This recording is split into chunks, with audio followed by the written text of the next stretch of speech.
I don't have anything fancy or nice to say to welcome you all to the second day of our conference. So I'll just say welcome. We're really excited that you're joining us, and we're excited to kind of dig into the research that you all have done and will be presenting, and to see both the overlaps and some of the new stuff and new insights that can come from looking at our work together.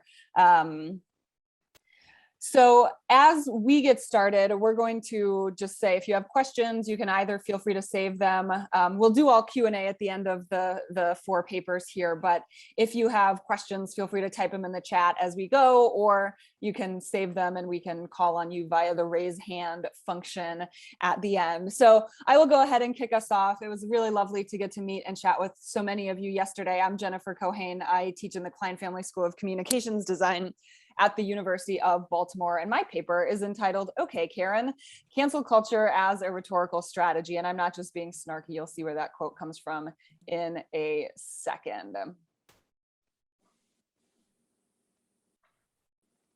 In 2021, the Conservative Political Action Conference, or CPAC, was called America Uncanceled. And yet, as Vox notes and other news organizations have noted, this commitment was relatively performative. Vox removed a speaker from their lineup when anti-Semitic comments came out, and even Fox News fired a writer when homophobic, racist, and sexist comments emerged. I say this as a way of saying that even conservatives, people who typically rail against cancel culture, seem to want consequences for bad behavior, even as we might disagree about what consequences actually should come and what things actually deserve having consequences. So certainly I don't need to tell you all that the debate over cancel culture is really widespread, and we're also often debating whether it's even possible to cancel people. But so what I want to explore today is the idea that cancel culture is actually a rhetorical strategy that's invoked for particular effect.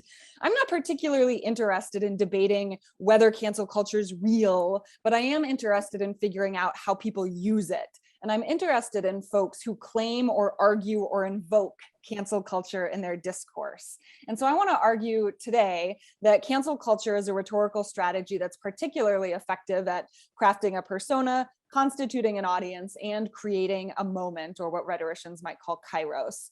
So I want to get into some of these terms a little bit, and then I'm going to provide you with 2 quick case studies that are exploratory here. So we talked about this yesterday, but to put a finer point on it, cancel culture is a term that is subject to what Nicole Holliday, a professor of linguistics, calls semantic bleaching, which means that the words have in some sense been evacuated of their meaning and no longer actually mean what they used to mean. But at its core, cancel culture is about accountability, and it's especially used by folks who haven't had access to a lot of institutional power. So we can trace the history back to African-American protest movements. It circulated on Black Twitter. And of course, as we pointed out yesterday, social ostracism and an intense enforcement of social norms has always existed, like excommunication from churches, for instance. Holliday calls cancel culture a cultural boycott, though. It says or promotes the idea that I don't have a lot of power, but I do have the power to ignore you. And as a result, it's most effective in an attention economy where people get power from attention. Unlike other forms of character assassination and social ostracism, cancel culture is typically a grassroots movement. Unlike what many people claim, it's typically done without the power or backing of the state. Yet when taken in bad faith, it can be seen as a social media mob attacking an innocent victim. I think it's important to recognize, though, that with few exceptions, many public figures that have been quote unquote canceled haven't actually lost a lot of power or platforms. Lagaya Michon notes in the New York Times, however, that when the mighty do fall, it often takes years, coupled with behavior that's not just immoral, but actually illegal. Now, to think a little bit about the latter part of my statement here, that cancel culture is a rhetorical strategy, when I say that it's a rhetorical strategy, I'm turning to Campbell and Huxman's work here and just noting that it's a strategic message used to influence others. And we can define persuasion broadly here, that it's about calling people to action. It might be about inspiring identification, but we're looking here at the adaptation of rhetorical elements, including language, appeals, and arguments, to resonate with an audience. So the case studies that I want to look at today are twofold, and I want to just note that I found these through an emergent mode of searching. After deciding I wanted to study folks who had claimed to be canceled, I started searching lists and looked at a whole bunch of other folks that we're not going to talk about today. Of course, that means you're bound to find people who already have access to public platforms. I want to say a note on partisanship, however. It is definitely the case that, at least in the United States, members of the political right most vociferously claim to be victims of cancel culture. But keep in mind, other people have been canceled too. And I found at least two examples of folks not affiliated with the political right in my research, including Jessica Krug, who was a professor at George Washington University, who had claimed to be African-American, but lied about it. She said in a post, "We should cancel her." And J.K. Rowling, who certainly her arguments are political, but she's not affiliated with a particular, political party here. And we're going to talk about J.K. Rowling in a second. But so what I want to present to you today is an exploratory discussion of what evoking this term accomplishes rhetorically. I'm not intending this to be any type of political screed. I'm, looking into what I see figures using this term for. So here's our first case study. Josh Hawley's a Republican senator from Missouri, and he wrote an op-ed in the New York Post on January 24th, 2021, saying it's time to stand up against the muzzling of America, which is a response to Simon & Schuster's withdrawal of a book deal after he perpetuated lies about election fraud. And so I want to look at kind of our three aspects here, crafting a persona first. So looking at Hawley's op-ed and kind of looking at the way that he creates a persona for himself in the text, one of the things that I think is most compelling about cancel culture, or claiming to be canceled as a rhetorical strategy, is that it navigates a line between claiming to be victimized and some stalwart empowerment. So Hawley starts by identifying a social credit score where government and big business monitor citizens' social views and statements as the latest form of cancel culture. He says, and this is the quote you see on the slide, "Like the old-fashioned kind of credit score, your social credit requires a lot of maintenance. You need to get good grades in school and stay out of trouble with the law. But that's just the start. You have to earn your right to live in polite society these days. You need to voice the right opinions, endorse the right ideas. You need to conform." That's what the corporate chieftains tell us anyway. And so then he goes on to note that he did not conform when he challenged electors from Pennsylvania after the state conducted an election that he saw as flawed. One of the other things that happens as Hawley builds his persona here is that he displaces blame by identifying who has the power to cancel. And so you see on the screen here all of the various people he claims have canceled him, and you can see some similarities among those folks as well. But by pointing to these folks who have canceled him, Hawley's undermining the sense in which he's an empowered actor in the public sphere. But what that does is it sets up his take a stand lingo. So he says, for those who still believe in free speech and the First Amendment, this is the time to take a stand. Here's the good news, he says. The cancel culture agenda will only succeed if we let it. We need only live in fear if we choose to say nothing. In this time of testing, conservatives must not shrink back. We need to stand up for the right of every American to be heard. And then he says specifically, I'm going to do that, and I'm going to stand up. So we're navigating kind of a disempowered, empowered dichotomy here, and paving the way for this really take a stand, empowered lingo. But of course, Hawley has to bring an audience along with him as he uses this rhetoric. And cancel culture rhetoric, or claiming to be canceled, does a really powerful job of constituting a community using us versus them rhetoric, which we see a lot in character attacks. But in this case, we're setting up ordinary people versus corporate monopolies. He says we need to stand up for the principles that join all Americans together, the right to speak freely, to debate openly, and to address our differences graciously without fear of being silenced. And again, the idea of we, ordinary people who believe in American ideals, is important here. Not only does that make Hawley an ordinary person that we can identify with, he also points to the challenges that cancel culture presents for quote unquote ordinary people. And he says a Karen who gets cut off or who cuts off the wrong person in traffic gets followed home on a live stream and shamed into crying for mercy as her license plate is broadcast to an online horde eager to hound her out of a job. So emphasizing concern for ordinary citizens here. And then the last, I think, rhetorical effect of cancel culture is crafting a moment of urgency.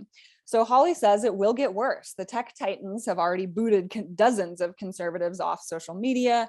And if they have their way, half the House Republican conference will be expelled from Congress. And he says the alliance of woke leftists are doing this.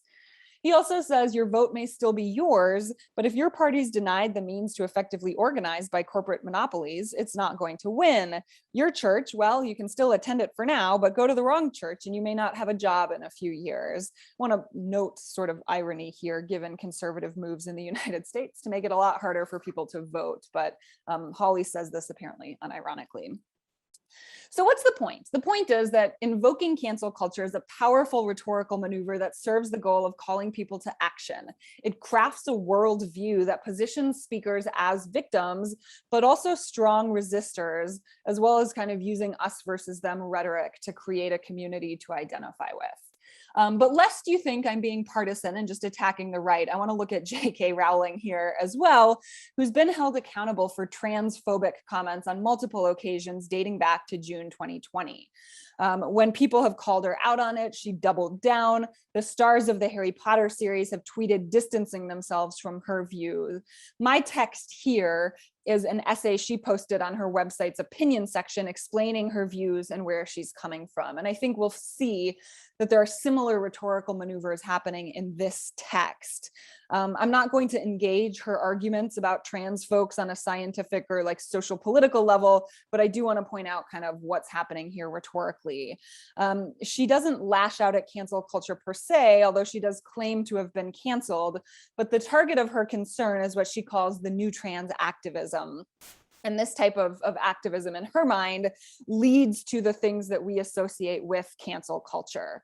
So as she builds her persona, she's also balancing empowerment and disempowerment. She builds her credibility by situating her interest in trans issues in the context of something she's an expert at, building characters. And she talks about research she was doing for a book. She also claims power by saying she knew perfectly well what was going to happen when she engaged in a debate about these issues on Twitter. I must have been on my 4th or 5th cancellation by then, she says somewhat brazenly. But then she says, I have to stand up.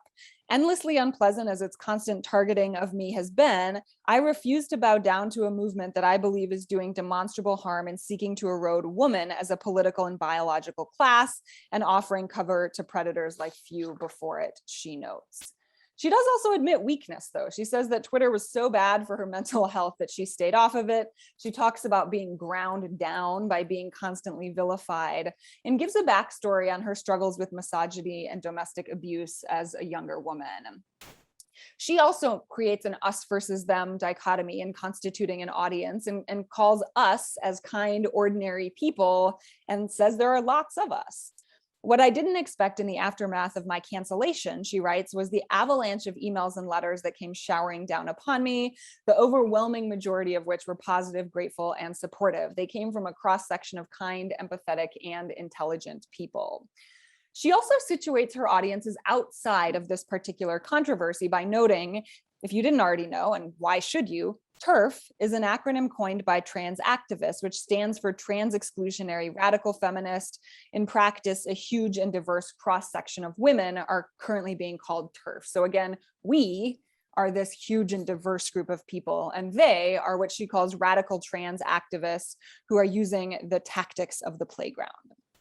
She too points to a moment of urgency, noting that we're living through the most misogynistic period I've ever experienced. And she talks about backlash against feminism and porn-saturated online culture. So I call your attention to Rowling's text in addition to Hawley's, just to note that, you know, the rhetorical maneuvers I noticed in Hawley's op-ed are not, you know, unique to the political right. They're things that cancel culture rhetoric, I think, sets speakers up really well to do. So let's wrap this up here. Claiming to be canceled, I've argued today, is a rhetorical strategy well suited to navigating a position between being empowered and disempowered. It uses the politics of belonging expertly, and it constitutes a moment of urgency that paves the way for an audience to feel quite alarmed and potentially called to action. Now, certainly I don't need to point out to you all who have attended a conference on cancel culture why this is important. Lots of people are claiming to be canceled these days, including Bob Baffert, who is blaming cancel culture for the fact that his horse tested positive for banned substances at the Kentucky Derby, which is quite shocking. I think we can also see links to other rhetorical strategies, including scapegoating, which we have talked about extensively in its relationship to character assassination, but this type of rhetoric imagines us as pure, uniting against a common enemy. And I think it's really dangerous, even as it's so normalized. One last thing I want to note as kind of an area for future research is, you know, Rowling is the richest woman in England and Hawley's a senator. So I think it's hard to know what to do sometimes with their claims to disempowerment. And this is an argument Robert Asen, a rhetorician, makes, thinking about other folks that have claimed sort of an outsider status and claimed a disempowered status. And so Asen points out we need to think long and hard and evaluate critically claims to outsider status in rhetoric. And I think that's something that we might continue thinking about here. What do powerful speakers who claim to have been canceled and say they are disempowered but remain relatively powerful? What do we do with that type of rhetoric? But at the end of the day, I think it's important to recognize that there's a real persuasive power to these claims, and that claiming to be canceled is a powerful rhetorical strategy. Thank you.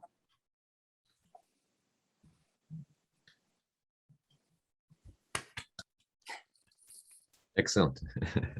Thanks, y'all. I will turn the floor over to, let's see, who is next? I think it's Eric. All right, Eric, take it away. Great, great. And I think, thank you so much, Jenny. I think we noticed that we ask questions later, right, about this, because I have a ton of questions. I would welcome you to type questions into the chat if you want to not forget them, but we will save Q&A for the end of the panel. Excellent. And also I want to thank you for your wonderful presentation. And you're proving again that great English philosopher Thomas Hobbes was wrong, who believed that rhetoric was not science. So it is. It's quite an eloquent analysis. Again, great. Thank you so much. Interesting. I have lots of questions, but we'll save them for later. Let me share a screen with you, and I will right here. And let me just quickly make it enlarged. There we go. Well, my presentation is called "When Cancel Culture Backfires: The Psychological Impact of Silencing." For those of you who don't know, I do have a background in psychology, although it's a long time ago, but I continue to do research in this field, also combined with research of political science and adjacent areas. I begin my presentation with a story that took place some time ago when a teacher in a public high school, nice teacher, open-minded, came to class, and she asked a question. Well, boys and girls, ladies and gentlemen, let's talk next time about any writer you want to talk about. Which writer do you want to hear about? And I will talk. And one of the students, after a pause, if teacher asked this question, of course, he raised his hand and said, "How about this writer?" And then after next pause, the teacher said, "No." And she was engaged in 5-minute ranting about how bad the writer was, how incredibly dirty he was, a traitor to the nation, disgrace to people. And therefore, his literature, that writer, is not worth discussing in class. Although before she had asked the question about which writer do you want to hear about.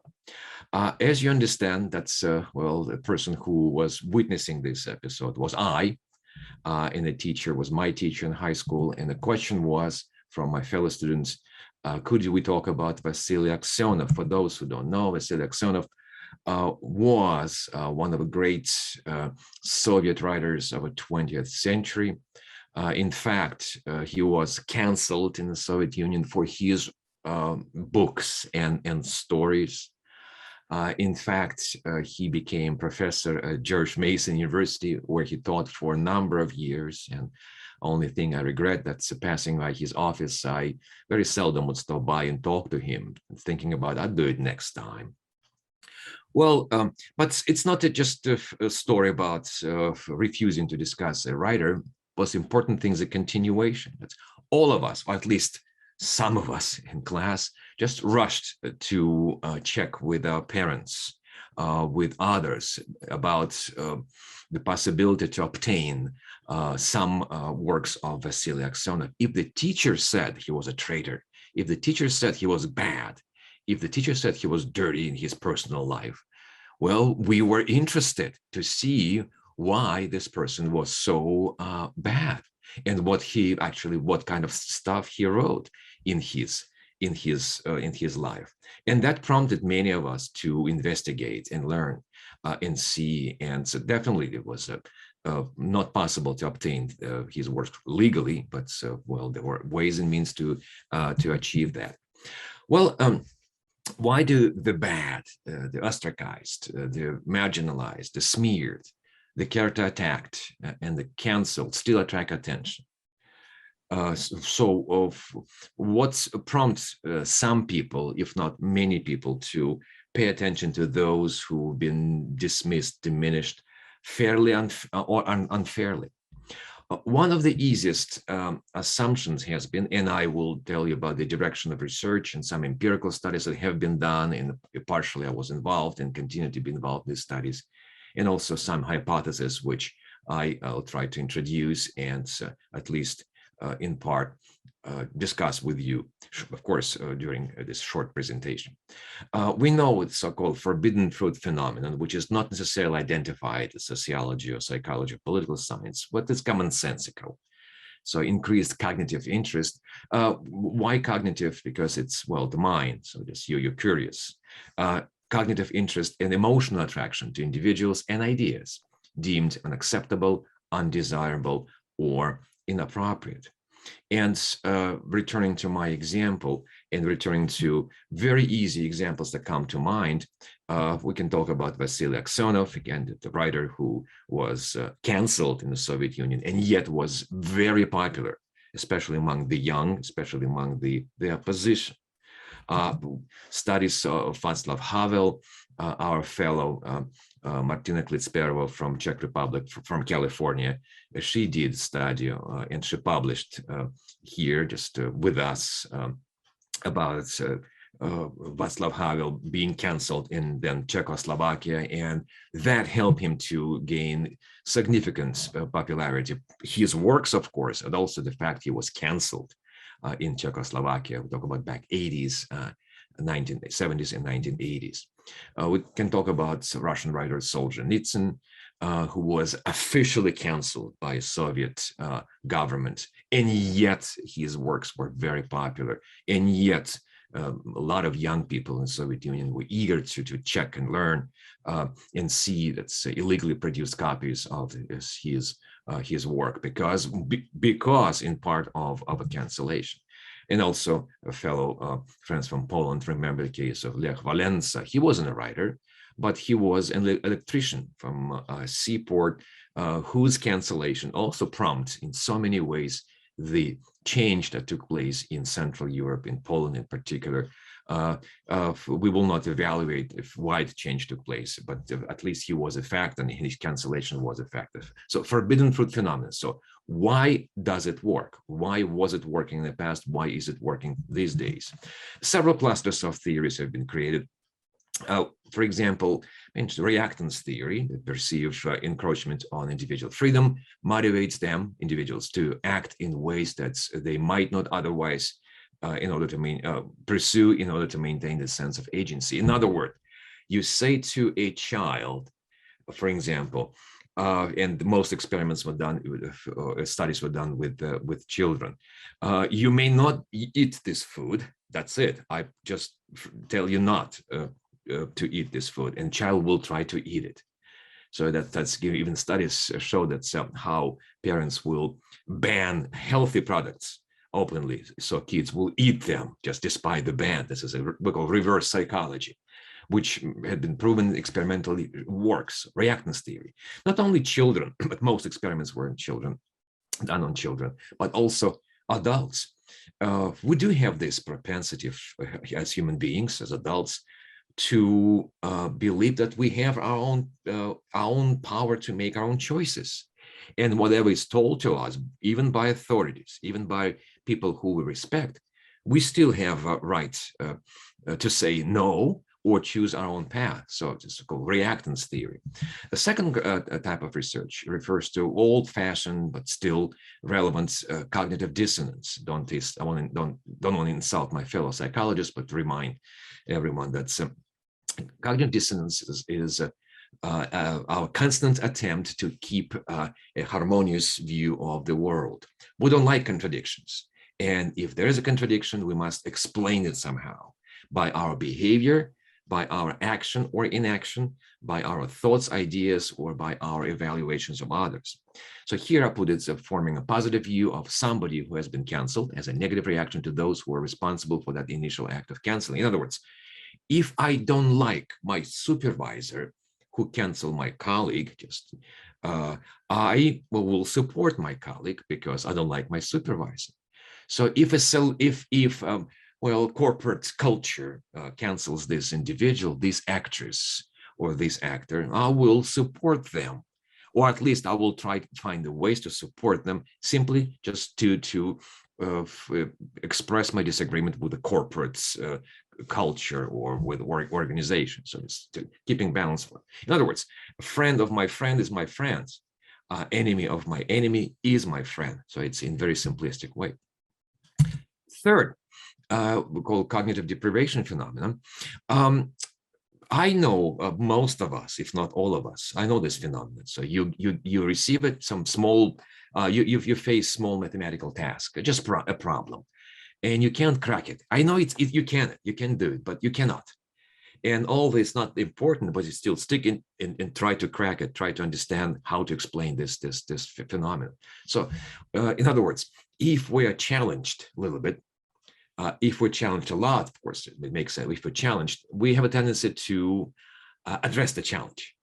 As I put here, increased cognitive attention to individuals and ideas, the access to which seem difficult or impossible. Returning to example of Vasily Aksionov. Oh, the teacher said, you might not read his books because he is a disgusting person. Oh, it is difficult. We can find a way to read his books. So not necessarily as an act of defiance, but simply it's interesting, becomes interesting. We can further discuss whether or not it's a childish phenomena, it's a sign of immaturity. Perhaps it is, but many adults do this, and we know this is a theory that can explain why those who are canceled gain popularity among some circles. And finally, not the least, but the last on this list is marginalization phenomena or theory. Social marginalization of an individual that seem unfair the marginalization that seem unfair creates psychological incentives to defend this individual. In other words, if I see that wounded, the afflicted, the marginalized, the further offended, I try to help them. In other words, we help the needy, we'll help the fallen. we help the weak. And so if we see them marginalized, if we see them weakened, so that's an innocent victim, just helping them, even though maybe this victim was not that innocent, and yet if we perceive it, it becomes the case. Okay, so theories have been, some of them been tested, some of them been proven, and so there's empirical support shows that the children and adults and various conditions and cross-cultural aspect of this research is quite strong.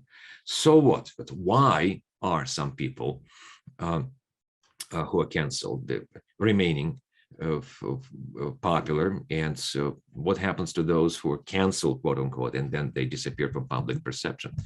I will use, and I'm using that in this case, an approach and hypothesis which Martijn Icks, who is present today, and I used in our attempts to explain scandals. And we published this paper with our fellow scandalogists in their volume, explaining why some cases of character assassination and cancellation just go smoothly, and why some become public scandals. And at least two factors must be taken in consideration, and please judge me harshly, because this is one we want to test it, and we're testing right now and will be. One, and we planted these variables right here. You can see one is social sensitivity of a certain to certain issues, the importance, the attention of society, and overall judgment about this certain issue. To put it simply, and maybe not the most appropriate way, but a serial killer, what he has done, what the person has done, is not necessarily debatable. It's bad. It's evil. And there's no excuses here. I just to be interested in this individual. However, just people will pay attention. We know about letters that people send to inmates who are on death row, for example, for heinous crimes, and yet they got letters from many people who want to acquaint with them. But so sensitivity. If a society considers certain subject, for example, gender equality or racism, very important today, so those issues become very important today. And individuals who are accused of being insensitive or having racist actions committed, so those individuals who are likely to have a fewer chances to be redeemed and be popularized by cancellation.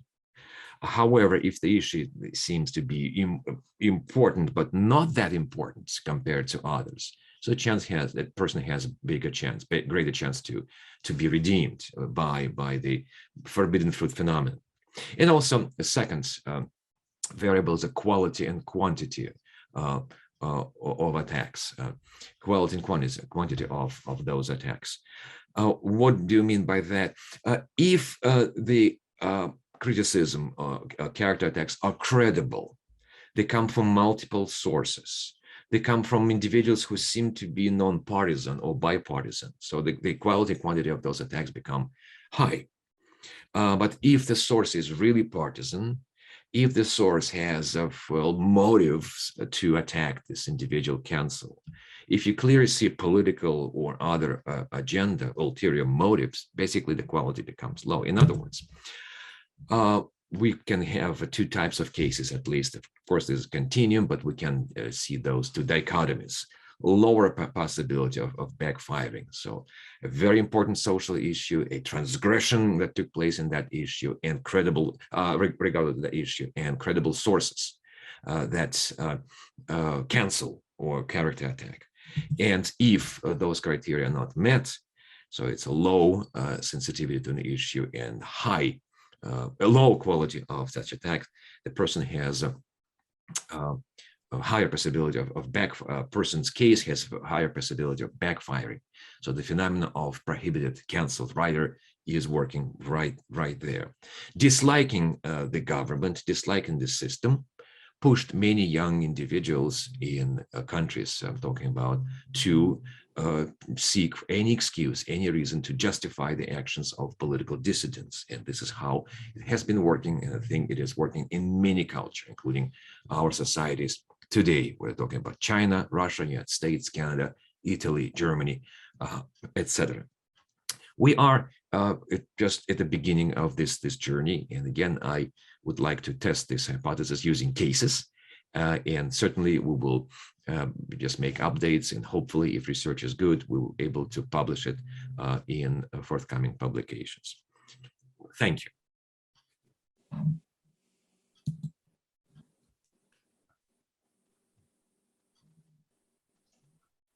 Yeah, thanks very much, Eric. I guess I'll take over now and share my own presentation. Yeah, here we go. So what I would like to do in my presentation, which is from an historical perspective, is not necessarily come up with lots of answers, but rather asking a few questions. So as you will see, my conclusion will also consist of questions. And what I'll be thinking about in this presentation is the parallels that may or may not exist between what we call character assassination and what we call cancel culture. Are they one and the same thing? Are they two different things? Is one a subcategory of the other, perhaps?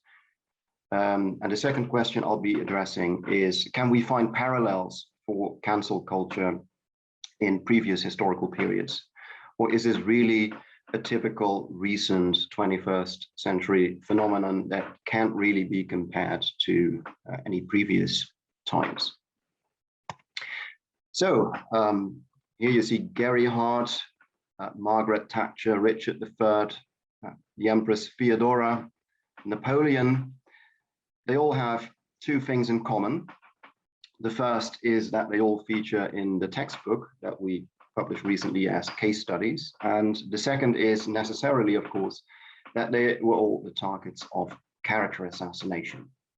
And for those of you who are joining us for the first time, I'm going to briefly recap the definition that we have formulated of character assassination in our several publications, actually.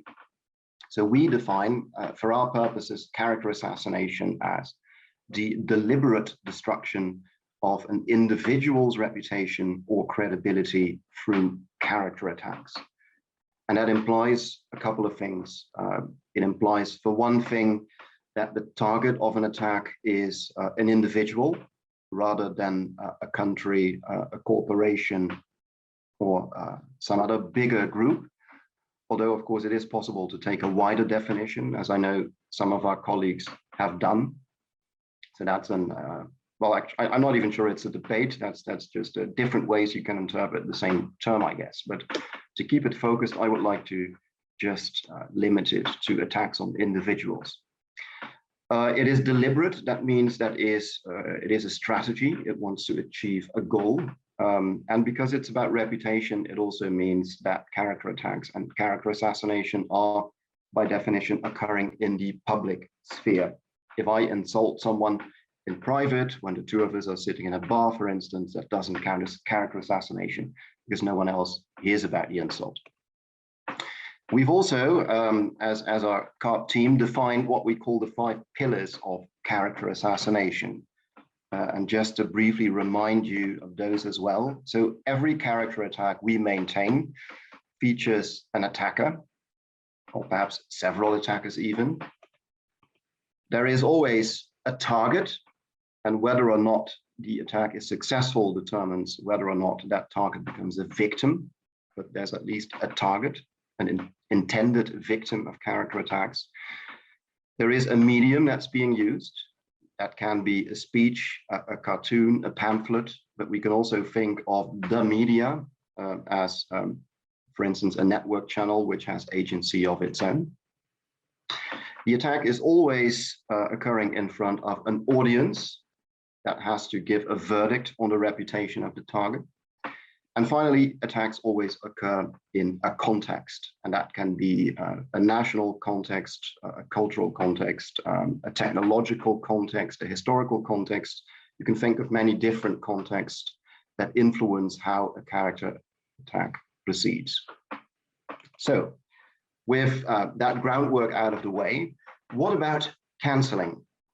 Can we see that as a form of character assassination? What are similarities and differences? And is cancel culture really something new, or has it existed in the past as well under different names? And once again, I'm not going to provide you with definite answers to this, but I would like to think about it a bit. So we've come up with several methods of character assassination. There are several ways that you can damage or destroy a person's reputation. You can do that, for instance, by fear-mongering, presenting the target as somehow an enemy or a threat or a traitor. You can ridicule the target, making them seem ridiculous, mocking them, making them seem small and insignificant and stupid. You can expose incriminating evidence, and that evidence that can be forged or it can actually be genuine. But I think the two categories that at least intuitively to me come closest to canceling would be the final two. And those are firstly disgracing. That is in a sense the opposite of honoring someone. So taking away badges of honor and respect, shaming someone in public. And the category that we've called erasing, which is a very extreme form of character assassination, where you completely try to remove every trace of a person from the public sphere, and you try to silence them completely, mute their public voice, so to speak, as has sometimes happened in totalitarian regimes. So if we take canceling as a very broad, rather vague term, I would say either of these two categories could apply. But I'd like to try and pin it down a bit further. So I went and looked for a definition of cancel culture. And one that I found online, before I move on, an example. These are Stalin's boots from Budapest Sobor Park. Of course, this used to be a magnificent statue of Stalin from Soviet times, towering above the people, many meters high. And then the revolution of '56 occurred, and an angry mob tore the statue down, and the only thing that remained of it were its boots that are still on display in Sobor Park today, which is a very interesting place to visit if you're ever in Budapest, because it's where they've collected a lot of these former communist statues, which are really incredible. They're often 10, 15 meters high, workmen waving red flags and whatnot. And there is also Stalin's boots. So can we say that Stalin was canceled by this mob? We can certainly say that they disgraced him. We can say that this was a form of character attack. They literally tear him from the pedestal that he was put on. So it counts as disgracing. But is it also canceling Stalin? So what is cancel culture? What is canceling according to some of the definitions I've come across? Well, one that I found online says cancel culture refers to the popular practice of withdrawing support for or canceling public figures and companies after they have done or said something considered objectionable or offensive. So it is generally discussed as being performed on social media in the form of group shaming. So there's that word shaming again. So thinking a bit further about this, I try to come up with a couple of key characteristics that I would say in my definition of cancel culture are crucial. And I think Jenny actually already mentioned several of these as well in her talk. Accountability, I think, is really a cornerstone of cancel culture. The idea that people, and then especially privileged people, whether they be the rich, whether they be men, whether they be white people, especially privileged people, should be held accountable for their actions, for which they often weren't held accountable in the past. They could get away with everything because they are on top of the social pyramid, but in cancel culture, that's no longer the case. You know, they are called out on their actions, they're called out on what they do. There's always a sense of moral outrage. We're talking about the violation of social norms. Often, of course, in modern day cancel culture, those norms are to do with things like ethnicity, gender, so-called wokeness, political correctness. Although they can be about other norms as well, I guess. But in practice, it's often these sorts of things that cancel people are being cancelled for. Think of the J.K. Rowling example. And I would argue, and I already saw in the chat that there was some discussion about this, so that might be interesting. I would always say that cancelling is a collective effort.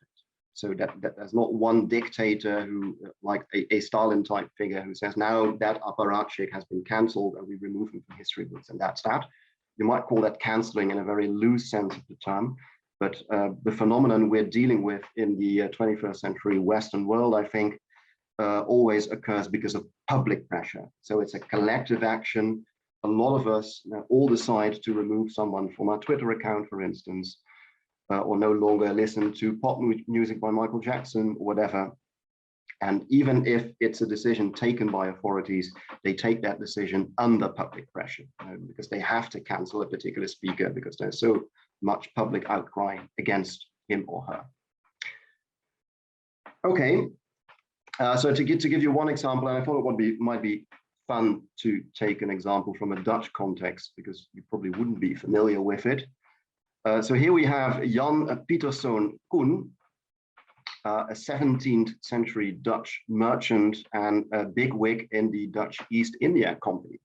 And one of the things he got this nice statue for in the lovely town of Hoorn was that he subjugated the population of the island of Banda in the Dutch Indies. He is called the Butcher of Banda because he slaughtered and enslaved the local population and therefore gained control of the spice trade of that island in the 17th century. So naturally that made him a hero of Dutch imperialism, and in the 19th century they loved that and they put statues of him up.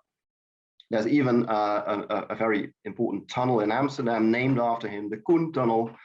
And as you can guess, this person has increasingly come under criticism by a vocal minority of people who take an anti-colonialist stance, and they say, why do we have folks like this up on a pedestal? So Jan Peterson Koen hasn't been cancelled quite yet. The statue's still there. The tunnel hasn't been renamed yet, but don't be surprised if that does happen in the next 5 to 10 years, I would say. And this meets all the criteria. There's public pressure, so it's bottom up.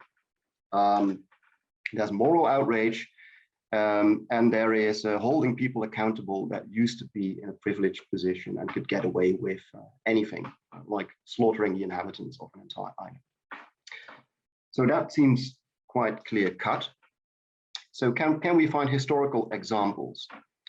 I've got 3 that I will run by you very, very quickly, because I know I only have a couple of minutes left. So we've used the term ostracizing a lot. And of course, we use it in a modern metaphorical way, but as I already pointed out yesterday, the term does have historical roots. In classical Athens, the world's first democracy, ostracism was a mechanism by which people could vote someone away. They would write the name of a politician on a potsherd, an ostrakon, and the politician that was the least popular would then have to leave the city for 10 years. So they were banished. So they were quite literally ostracized from society. So does this count as canceling someone? I would argue that it doesn't really meet all the criteria. Yes, there is public pressure for someone to be cancelled. It's a bottom-up approach. But as it turns out, ostracism isn't always really about accountability and moral outrage. It's not so much about what this particular politician may have done or said. It's rather a mechanism to keep the democracy stable. It's a sort of safety valve. And if the Athenians notice that one particular person is getting too influential, is getting too powerful, they might send him away for 10 years just to make sure that power doesn't devolve onto one man. So it's not so much about moral outrage. It can be, but doesn't have to be. It's not so much about accountability for things that this person has done. It's mostly saying, sorry, we're getting a bit too uncomfortable with how influential you've become. We think you should leave now and have a cooling down period before you come back again in 10 years. The second one, and of course we have an expert on this in the virtual room, is damnatio memoriae, a practice from the Roman Empire, by which Roman emperors that were seen as bad and had been toppled, their regimes had been toppled, they were assassinated, they were killed. they were then cursed by an official decree by the Roman Senate. And that meant that their name was hacked off inscriptions and their statues were destroyed, etc. So there is moral outrage involved there. These privileged, very privileged individuals are held accountable for their misdeeds. So it checks that box as well. But I would argue that Damnatio Memoriae was usually a top-down affair. The new regime decided whether it was in their interest or not to condemn the predecessor. And so it didn't really matter that much what the public outrage was or whether there was any. It mattered that the new regime had to tell a story where the old emperor was bad and the new emperor is good. So it mostly seems to be something that is imposed on people from above. Finally, witch hunts. That's something that the victims of cancel culture often claim. There's been a witch hunt against me. Of course, we had actual witch hunts in Europe and the US in early modern times, where women were persecuted and even sometimes men as well, burned at the stake. So can we say that these people were cancelled? Well, there's certainly public pressure because this is often mob violence that we're talking about. There is definitely moral outrage involved as well, and probably fear of strong women, as many historians have speculated. But these women are not really held accountable for anything they've actually done. It's also certainly not holding the privileged accountable. It's rather it's stamping down rather than trying to get at the people who are of a higher station than you. So I would say that it fails to meet the accountability criterion. So those are just 3 examples I briefly wanted to run by you, which I think have some resemblance to what we call cancel culture today, but in the end, if you look more closely, are not really the same thing. And that leaves me wondering, are there convincing historical examples of cancel culture? If you've got any, I would love to hear them. Or if you think some of these do apply here, then I would love to hear why you think so. And if you think there are actually genuine historical parallels, when do these first start to emerge? Is that with the rise of democracies, with the rise of the public sphere? Do we need social media? Do we need the internet? When does cancel culture start, if it can be said to have started? Or am I going down the wrong path altogether? And are these criteria I've been using way too modern and restrictive to begin with? So I'd love to hear your thoughts on that. Thanks. Over to you, Serge. Oh, right, wonderful. Can you hear me well? Okay, yes. Let's see. All right. Well, I wanted to make sure that my presentation is slightly different because I would like to focus more on the theory of character assassination and cancel culture, because I've been thinking a lot about the convergence between two. And it took me a while, in fact, and which brought me to a very important idea. I think we need to distinguish between cancel culture as a process of cancellation and a cancel culture as a social conflict based on differences in values, norms, and interests. And those things, I believe, need to be considered and discussed separately. But let me start first with the character assassination as our fundamental, essential concept. Well, obviously, it's an essential process of human communication and persuasion, and it's been seen in literature as a major force of social process. So at the micro level, as a social scientist, I would like to see it as a functional rhetorical device that is used to win over political contests, power struggles, and so on. But in history, as Martijn has said, character assassination tactics, or we can call them as practices of cancellation, including public shaming, stigmatization, and so on and so forth, have been used by activists and boycotts, campaigns to eradicate different norms, traditions, and patriarchic practices. But If we just focus on cancel culture in this sense as just in its functional terms, it might fail to recognize deep social conflict that requires some better understanding as a conflict of differences in religion, culture, and values. So I would like to focus on a macro level here and look at cancel culture as a social conflict. So, and we know that a lot of social conflicts result in attacks on public image and reputation, and they also trigger major changes that might affect power relations and normative standards in society. So, so that's why I'll be referring to cancel culture in this presentation as a deep-seated social conflict, which aims to replace traditional conventions and norms with new interpretations, such as new ethics. So basically, if we look at conflict from a social constructionist perspective, we see that they're natural to human communication as well. They result from relationships of participants in social interactions, and they result in different outcomes. So a lot of these interactions, they become conflict-driven when people in interactions find that they have some conflicting goals, values, aims, and then all of a sudden they perceive the other party as being kind of interfering with their goals and beliefs and values. So it's actually really true for social conflicts that come from moral or ideological differences, which are based on incompatible worldviews or some opposing values.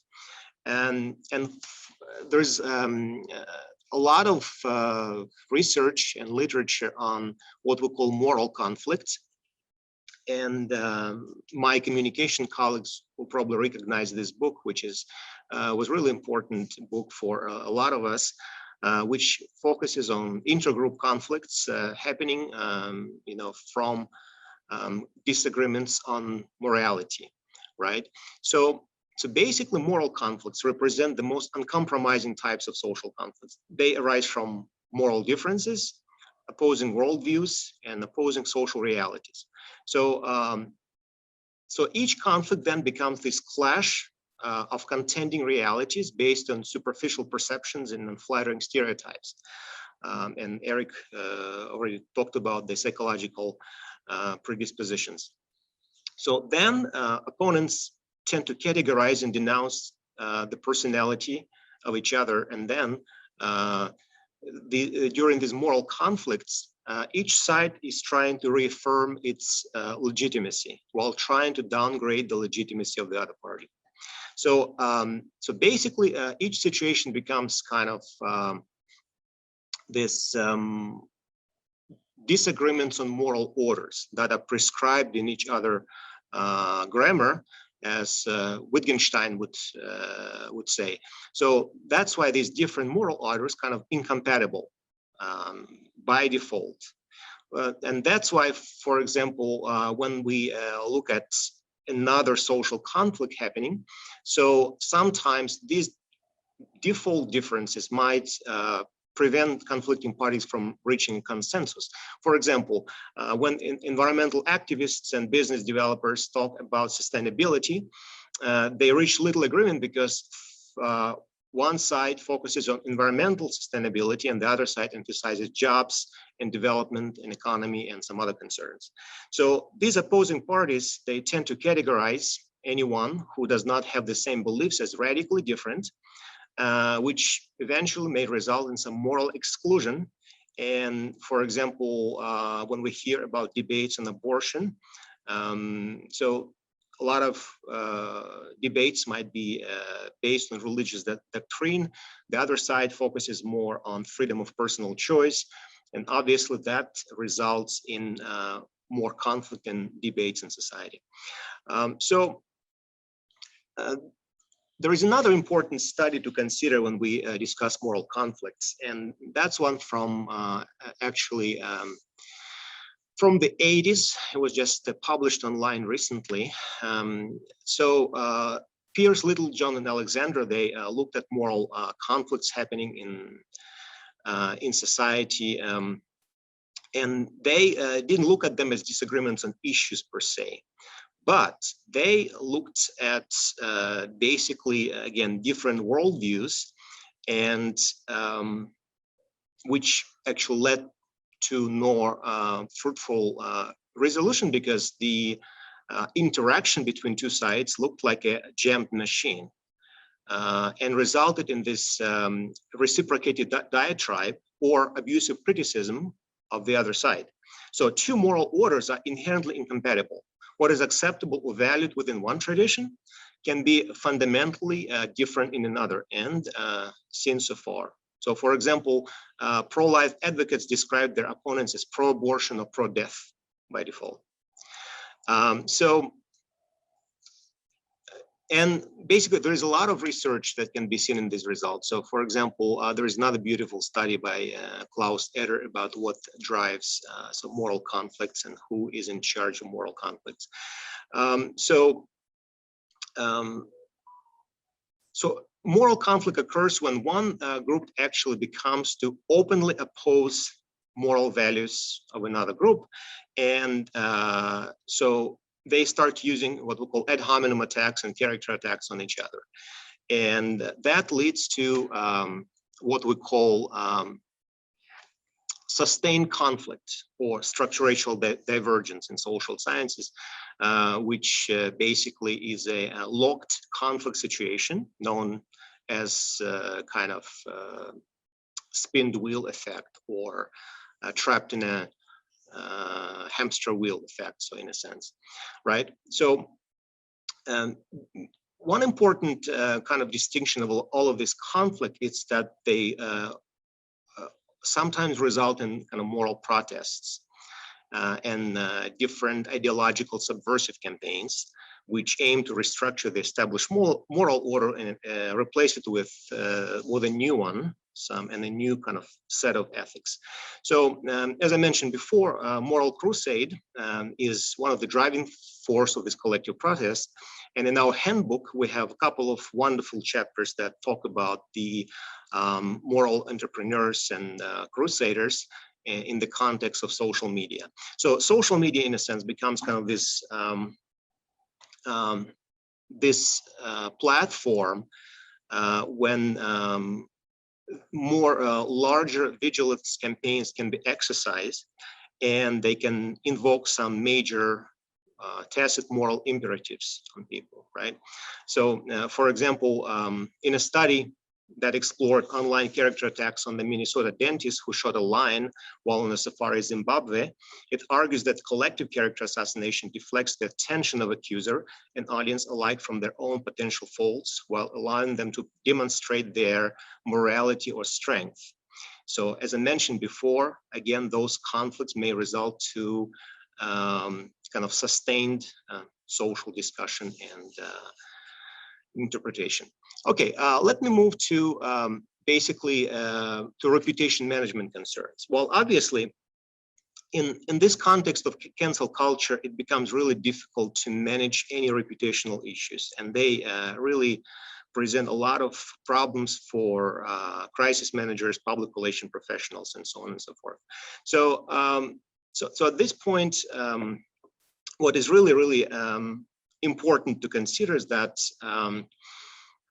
since we cannot control and predict crises because they happen instantaneously on social media, so a lot of organizations and corporations, per se CEOs, are trying to preempt a lot of reputational crises, and they invest in new issues management campaigns, which kind of like proactive attempts to identify and resolve some of high priority crises or issues that might become problems tomorrow, right? So that can be done like in different ways. So, for example, you can shape course of the debate or implement some organizational changes.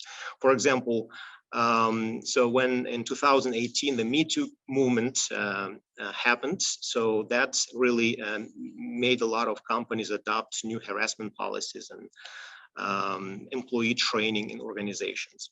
So Also, it became really important for companies to stay in tune with developing social trends and associate themselves with the zeitgeist during crucial periods of social change and say something. So it became really important for organizations and companies just to make political statements, because if they don't, their loyal fans might be disappointed. So it's almost kind of expected of organizations and their leaders to be there and to be politically proactive. However, it may bring a lot of reputational risks if you say something wrong at the wrong time.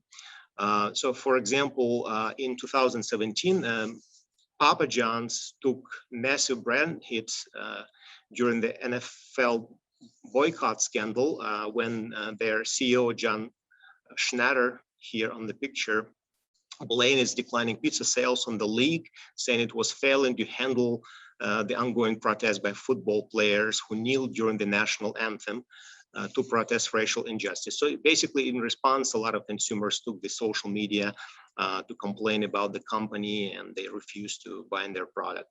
So I guess that brings us to a lot of interesting discussions and questions and implications per se. I guess future research needs to look at character assassination campaigns as a cancellation campaigns, and look at cancel culture as a social conflict in the larger context, and see how a lot of these campaigns may lead to new forms of morality promoted by those social movements that drive social conflict. So in a sense, I think it's really important for us as scholars to kind of use interdisciplinary approach to make sense of that and to explain what indeed is happening. So thank you so much.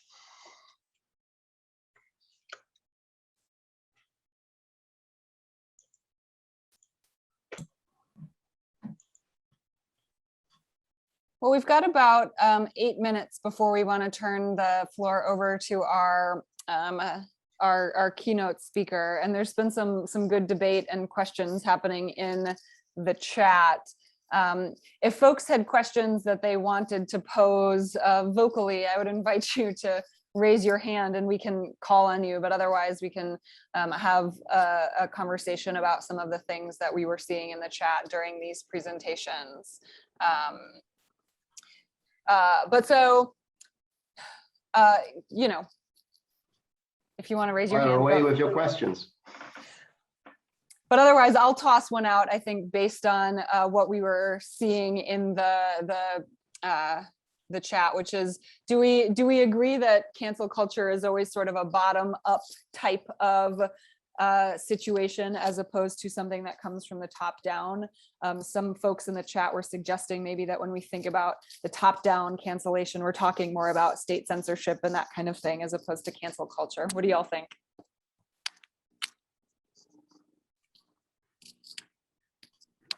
Well, obviously, this could be top bottom. Of course, it's ordered by, yes, in authoritarian regimes, ordered by leaders.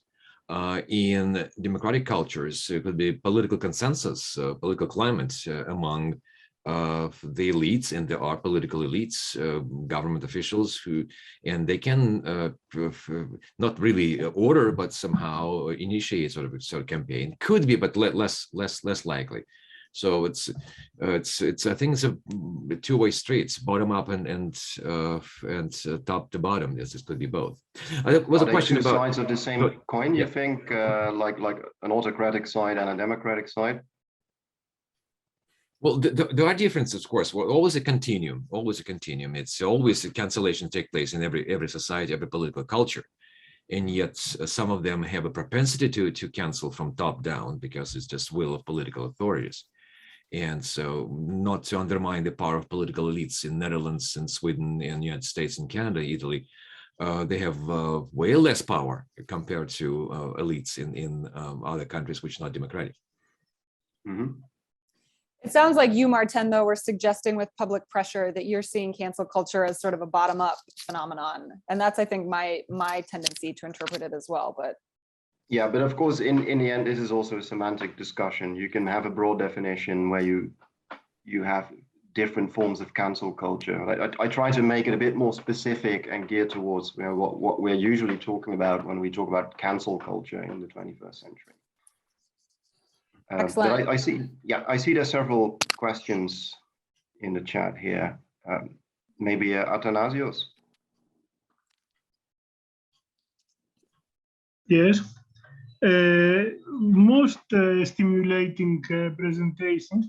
I'd like to thank Eric for presenting a taxonomy of social psychological processes, explaining why being cancelled gains publicity.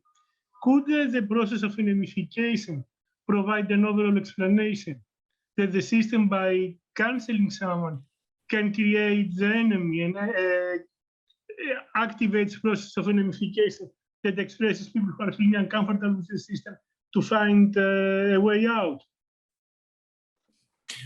Well, I think, well, when somebody is canceled, certainly knowing the tendency of human beings to resist and fight back, individuals who have been canceled and their supporters definitely find a way to redeem themselves or to make themselves heard.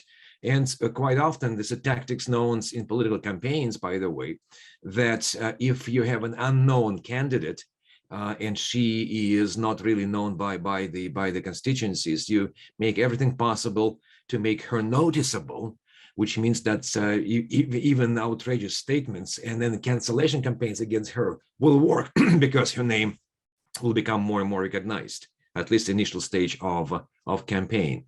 And this is something which political power try to avoid. But younger candidates, less known candidates, as I suggested, they often want to be cancelled to claim well, the moral justice platform from which you can fight back. So in a way, cancel culture could be a way to construct my enemy, to choose the enemy that I'd like to have against me. Thank you very much. It's the most stimulating conference. Martin, can I ask you two things? First of all, can moral exclusion theory be integrated to the cancel culture analysis?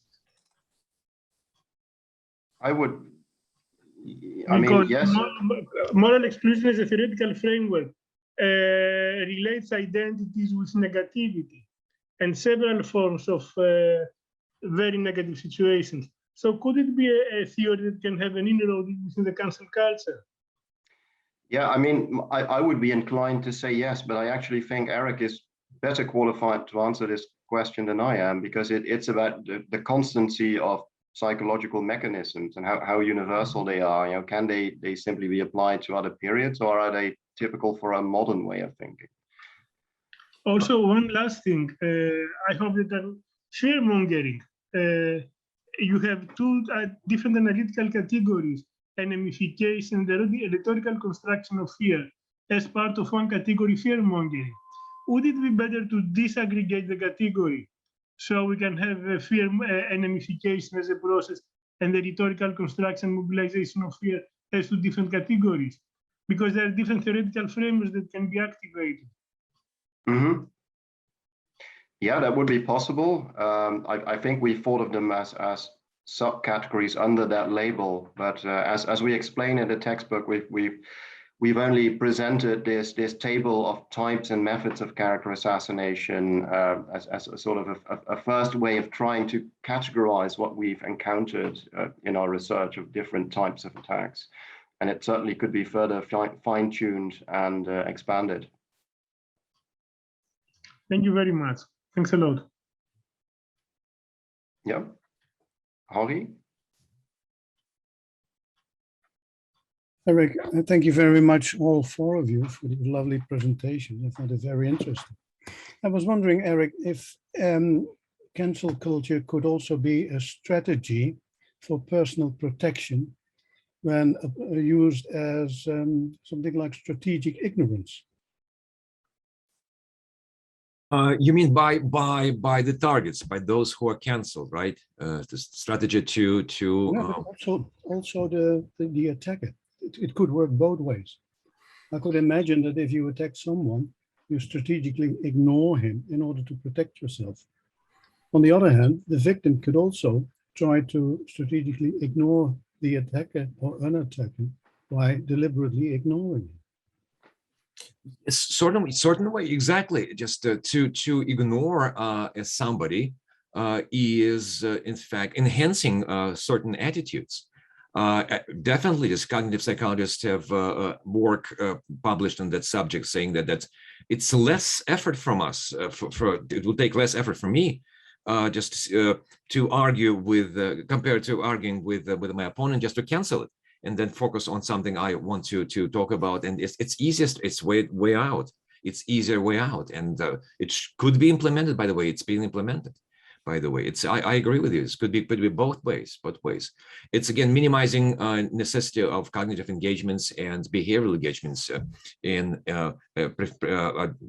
defending your personal views and political ideas. Yeah, absolutely.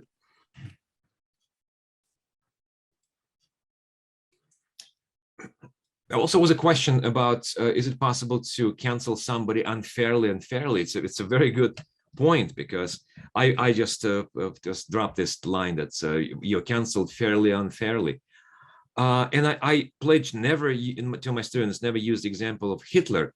It may be just make an exception, but is it okay to cancel Hitler?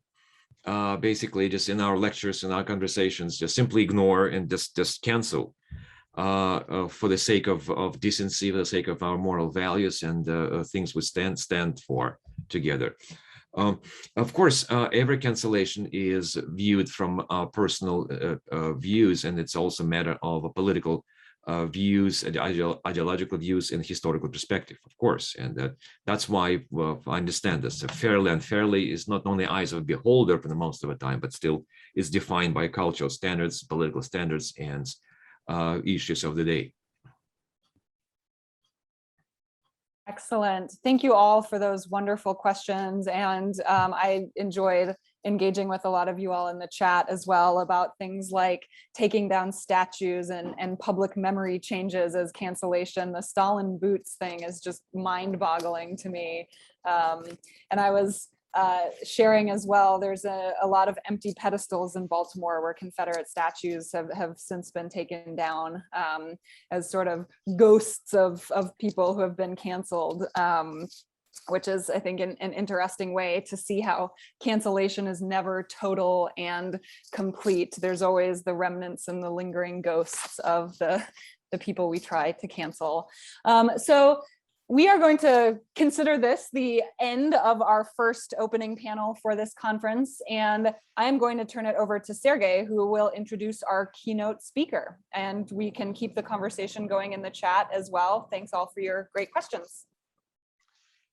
Thank you, Jennifer. I'm humbled and proud to welcome our keynote speaker, Emily Fogels, today from Pew Research Center to talk about the recent research on cancel culture.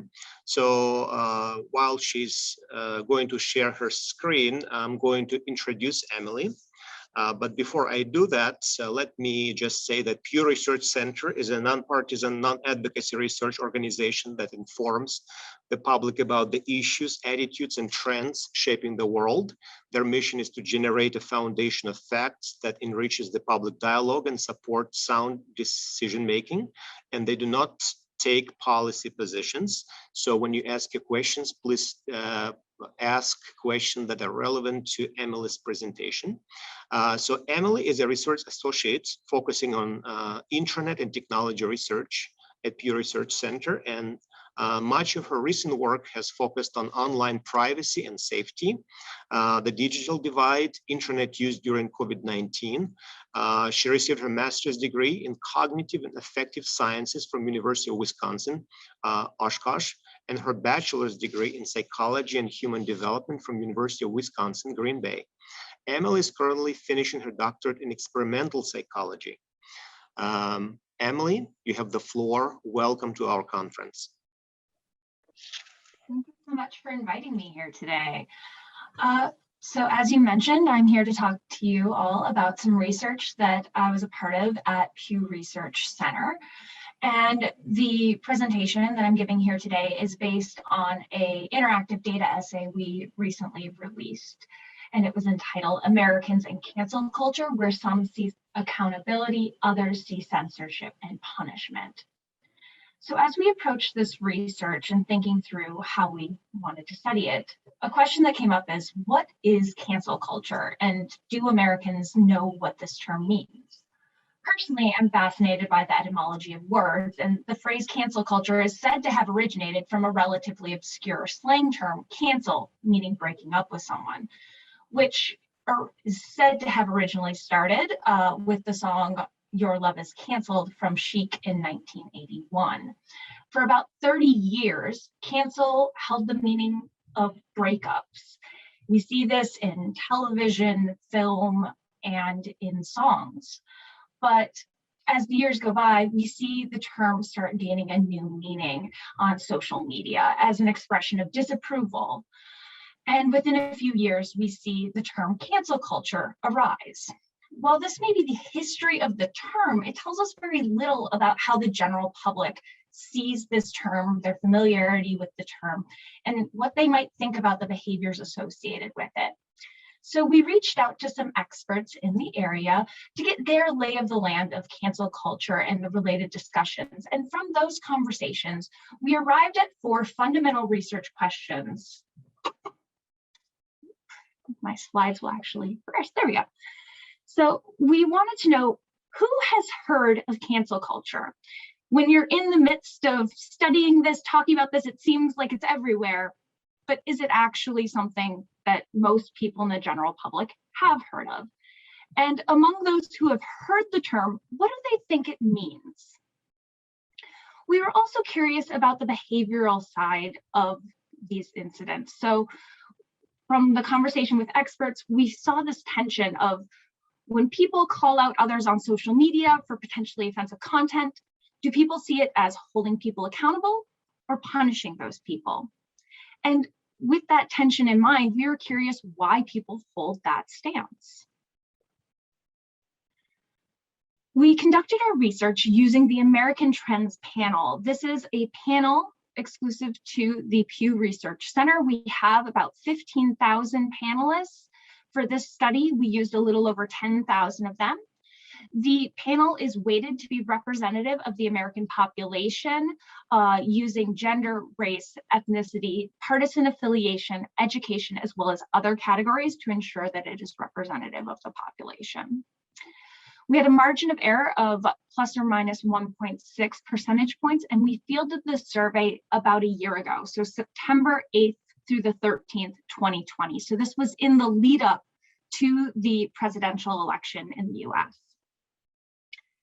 So while we weighted the sample to be representative of these partisan breaks, because I'm going to be focusing in on a good deal of partisan differences in this talk, I wanted to highlight that 45% of our sample was Republican or leaned towards the Republican Party.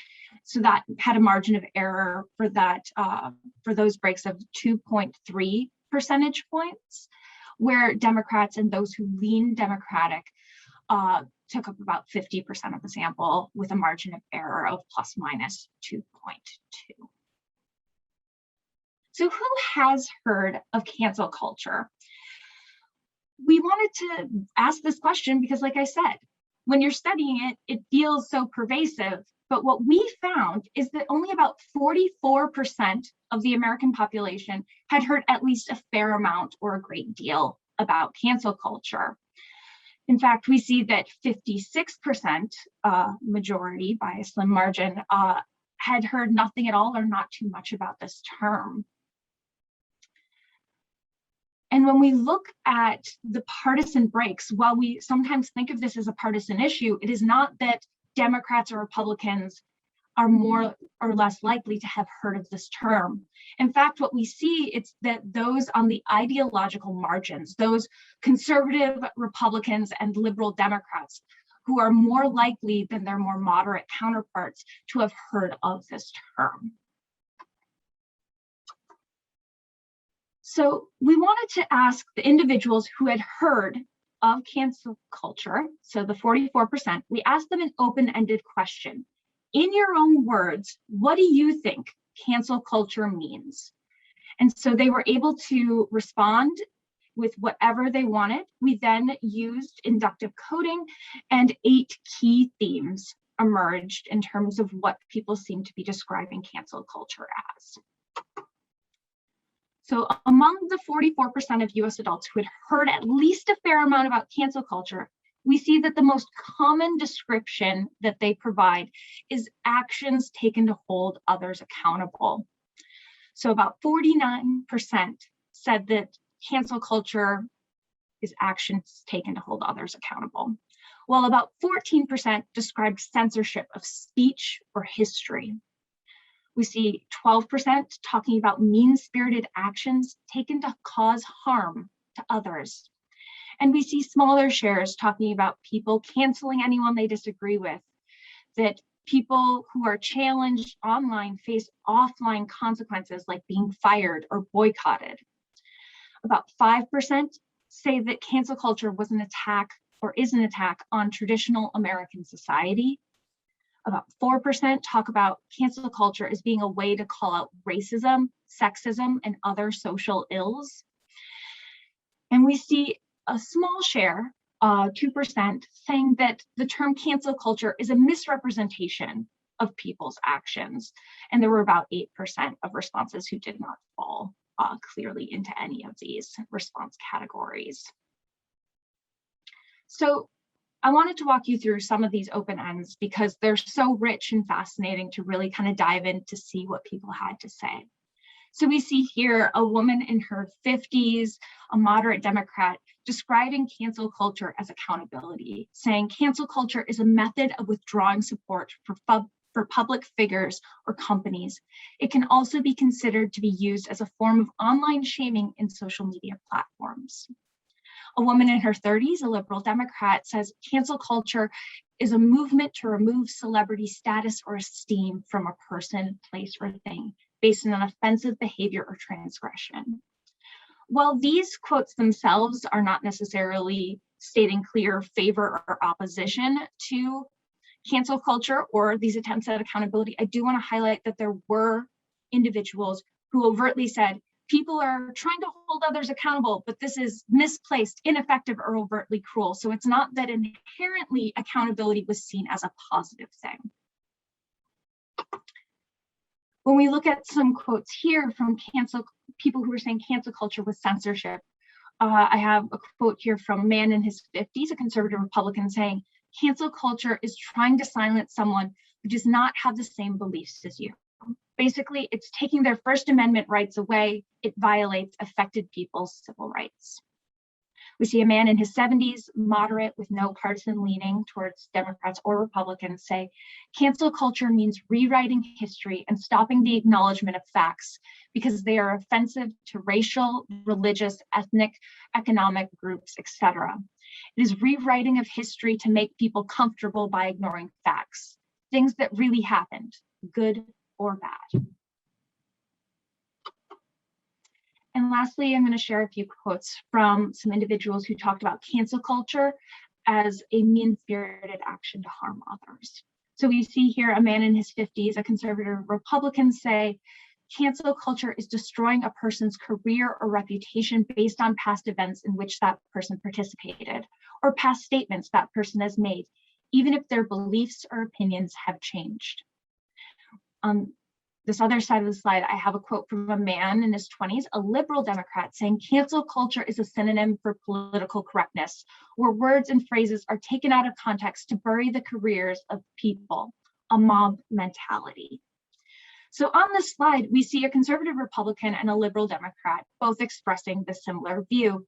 But I wanted to highlight that conservative Republicans and liberal Democrats often hold very different definitions of cancel culture.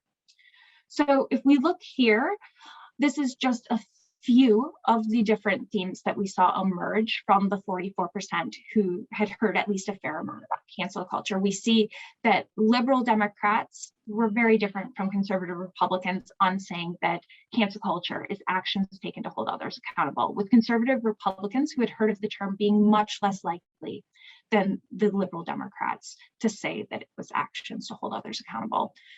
Conversely, we see that these conservative Republicans were more likely to say that it was censorship of speech or history.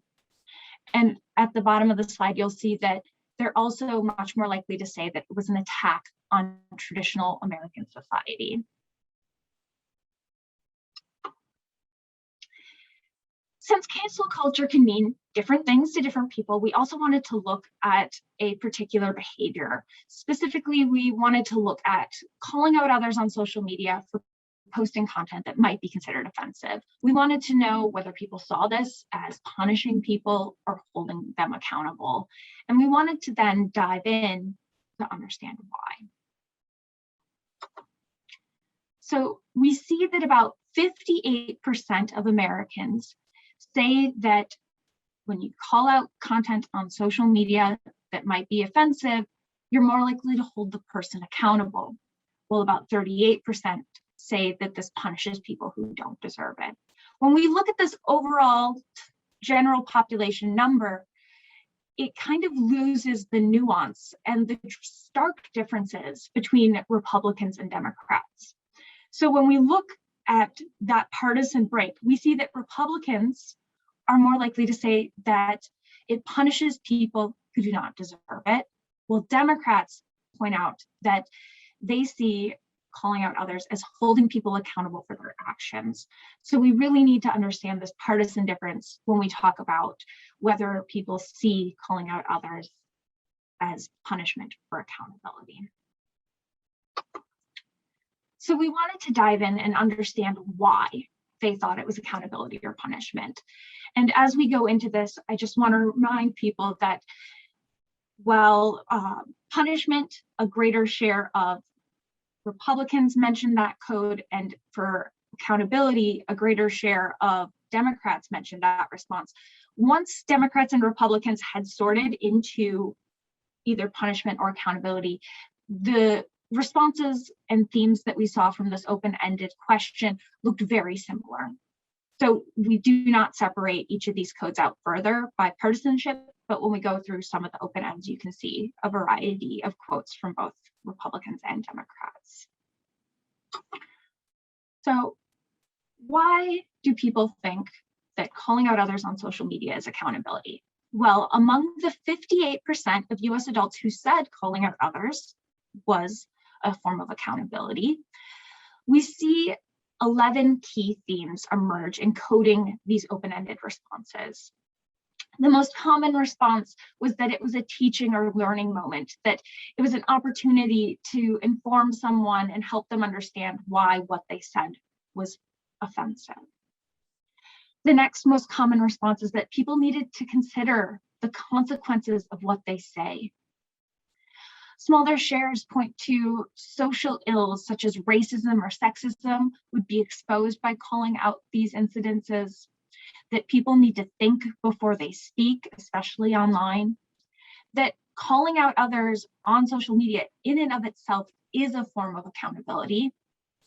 And we see that about 5%, although they said initially that it was accountability, kind of backtrack and say, well, it's accountability in some situations, but in others, it could be punishment. It's complicated. It has a bunch of nuance and difficulty in parsing this apart. We see that 4% mention things said online matter, and that's why people need to call out others, and it's a form of accountability. Another 4% mentioned that saying nothing suggests that you accept what the person says.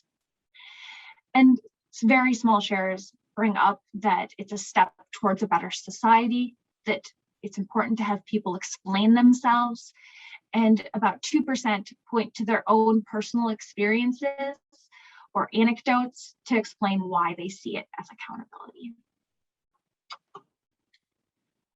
We similarly asked the 38% who said that they saw calling out others as punishing people who didn't deserve it, why they held those beliefs. And we see 13 key themes emerge from our coding of their open-ended responses.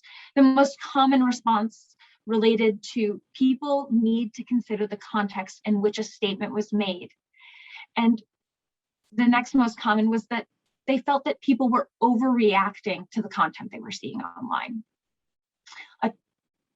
12% of the adults who mentioned that calling out others was punishment said that it was a matter of free speech and evoked the First Amendment or other discussions of the importance of being able to speak freely. We see an 11% share saying that offensive is a subjective term. What I might consider offensive may not be offensive to someone else, and that people shouldn't necessarily be using their personal definitions of offensive to police others. We see smaller shares talking about social media being the wrong place for these conversations, that calling out others on social media might not solve anything and in fact may make things worse.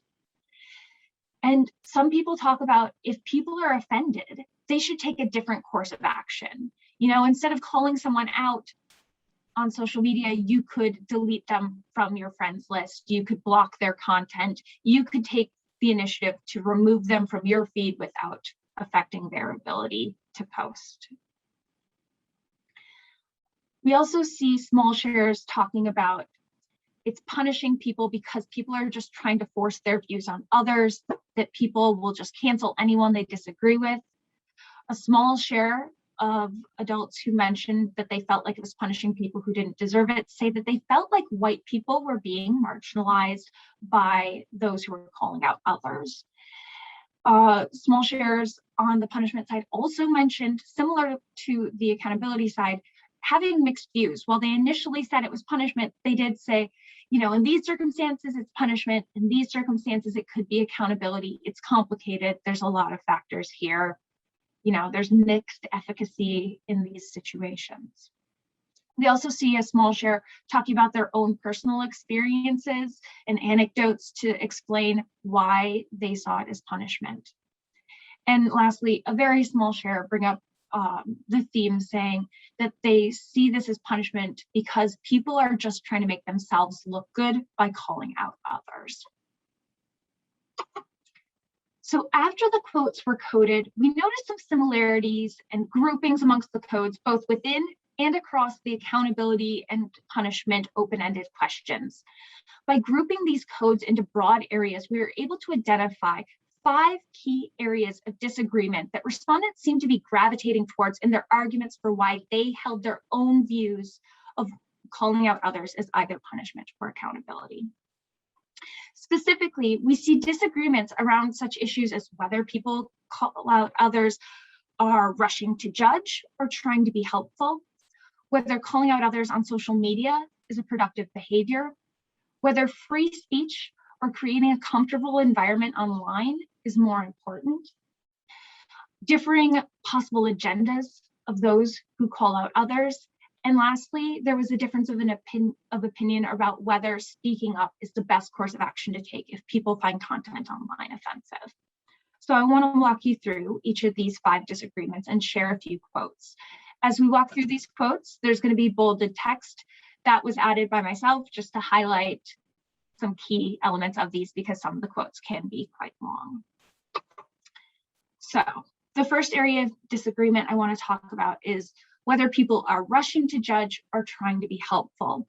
So among those who said that calling out potentially offensive content on social media is holding people accountable, about 20% had brought up something related to people trying to be helpful in these situations.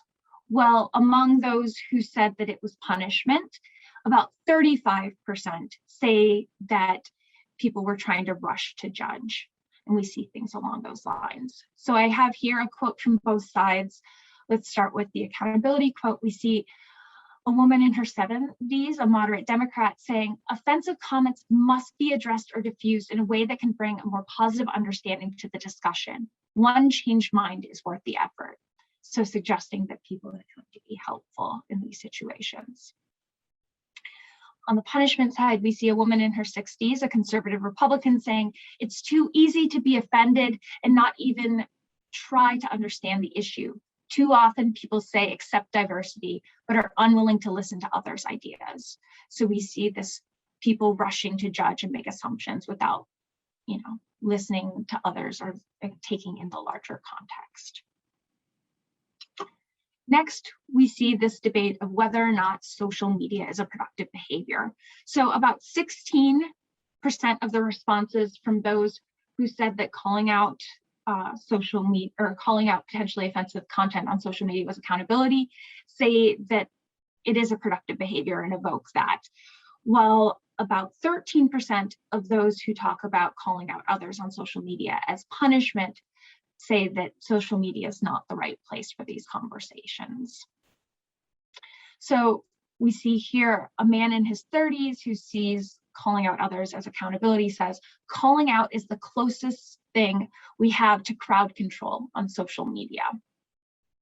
On the punishment side, we have a man in his 40s, a conservative Republican, saying, groupthink is rampant on social media, and social media rewards those who virtue signal just to get affirmation.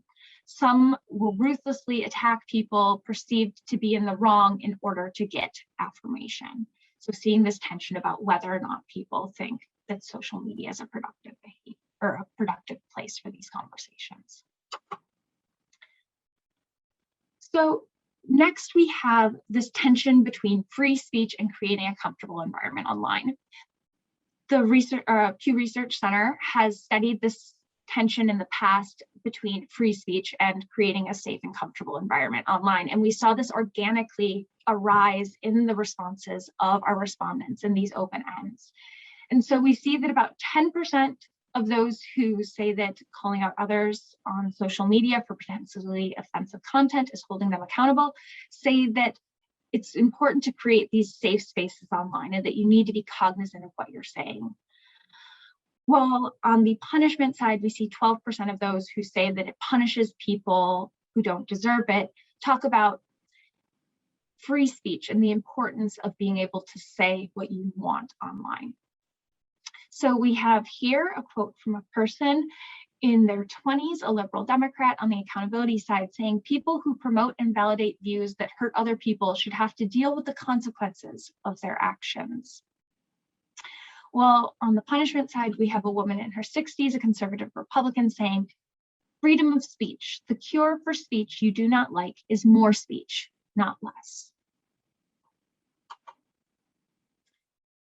We also saw in looking at these codes and in the open-ended responses, this tension of disagreements about the agenda of the person calling out others online. On the accountability side, we see about 8% of respondents discussing the agenda of these individuals, while about 9% of those on the punishment side bring up the agenda as the reason for why they hold their views. So we see here a man in his 40s, a liberal Democrat, saying, calling someone out brings attention to someone's ignorance on the topic. It propels them to educate themselves. On the punishment side, a man in his 50s, conservative Republican, says, these people think everything is offensive. They think all white people are racist and they have an agenda that will destroy this country. And last area of disagreement that we saw arising was this tension of whether or not people should speak up if they were offended, if that was the right course of action. And we see 4% of those who mention accountability say that silence suggests acceptance, that it's important to speak up if you don't approve of what you're seeing. While on the punishment side, there's 5% who say, if you don't like what you see, there's a better course of action than calling someone out. So we see here a man in his 60s, a moderate Democrat, say, if you do not say something, then you are giving your tacit approval. Well, on the punishment side, we have a woman in her 60s, a moderate Republican, say, if you don't like something posted, don't watch it, unfriend the person, delete the person's content from your stream.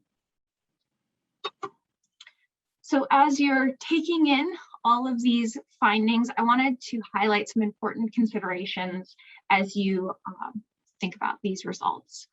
First, I wanted to highlight is the time in which the survey was fielded. So I mentioned earlier that we fielded this survey last year in September of 2020, in the lead up to the election.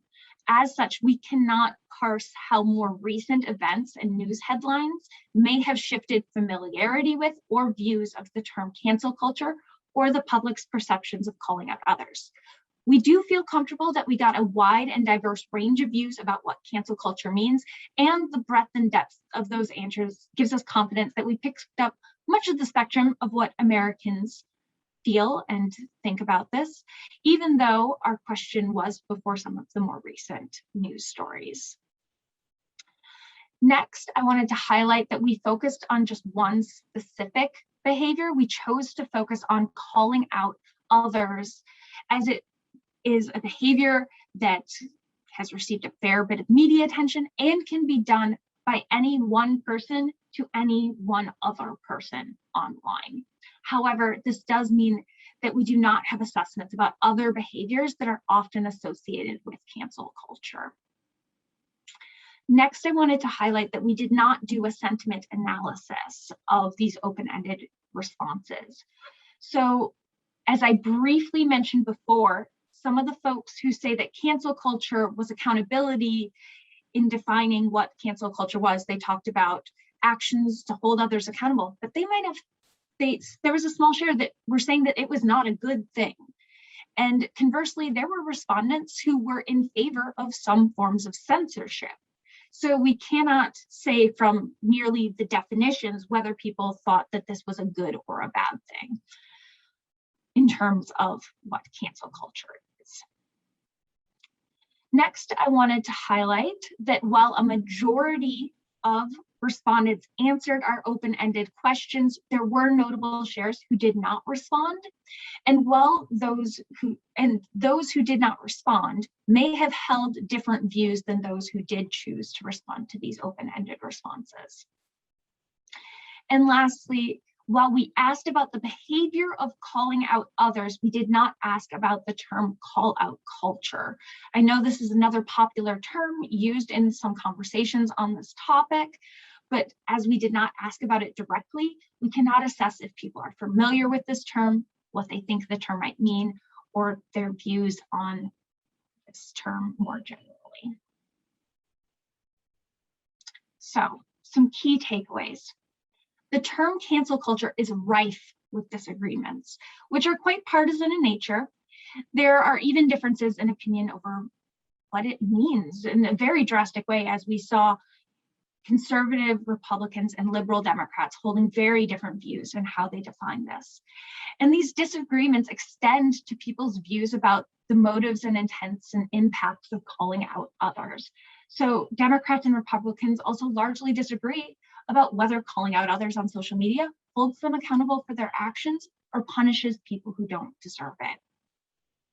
So we need to keep this in mind, that these are very partisan, and when we look at these debates on what the term means, or especially on whether calling out others is punishment or accountability, there are strong disagreements on almost every facet of these encounters, such as the intentions behind the behavior, whether these encounters can be productive, whether the important issue is free speech or creating a comfortable environment online, or whether people should even speak up. So lastly, I just wanted to point you towards some of the materials that the center has on cancel culture on our website. So the findings that I shared with you today are from an interactive data essay, Americans in Cancel Culture. It can be found on our website, or I've included a link here that should be pretty easy to remember and type in. So tinyc.cc/cancel culture. But we also have a few other studies on our website related to this topic area. So we just recently had a blog post go out about how Americans feel about cancel culture and offensive speech in 6 charts. And this highlights the findings in the interactive data essay, as well as the 2 other posts I have listed below. But if you're looking for a quick overview of the research that we have in this area, that's a great starting place.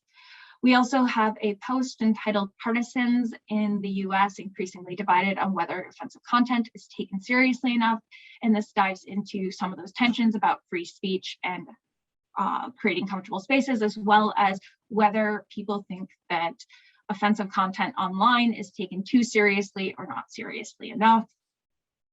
And lastly, there's some international research looking at political correctness and offensive speech across multiple countries. And so views about national identity become more inclusive in US and Western Europe is the title of the report, and specifically chapter 4, focusing on political correctness and offensive speech, has some information about how different countries compare to each other on views of this topic.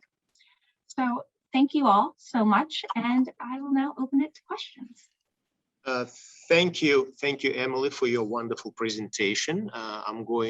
Let's give Emily a round of applause first, and then I'm going to ask our moderator, Gidra Prige, our students of communication at George Mason University, to handle the Q&A session. Hi, everyone. Thank you so much, Emily. That was a wonderful presentation, and we all, I'm sure, learned so much. I'm going to start off with a question from our own Dr. Jennifer Keohane. She asks, can I ask why Pew Research Center was motivated to do this study? Clearly, everyone here sees cancel culture as an important phenomenon in US politics. Was that a strong feeling at Pew Research Center among the researchers? What led you guys to do this work? So as we approached this topic, we'd been talking about it for several years before we started doing this, and we were hearing it come up in the cultural conversations, and it kept coming up, and it was coming up more and more. And as we were approaching the lead up to the election, we were very interested in the conversations people were having online, especially with the heightened political tensions at that point in time. So we were doing a lot of research on those online conversations. We did some research on online harassment and found some interesting findings with partisan affiliation being related to harassment and stuff like that. But we were really interested in the lead up to the election about this because it was increasing in the conversation, and we had a particular interest in conversations online at that point in time.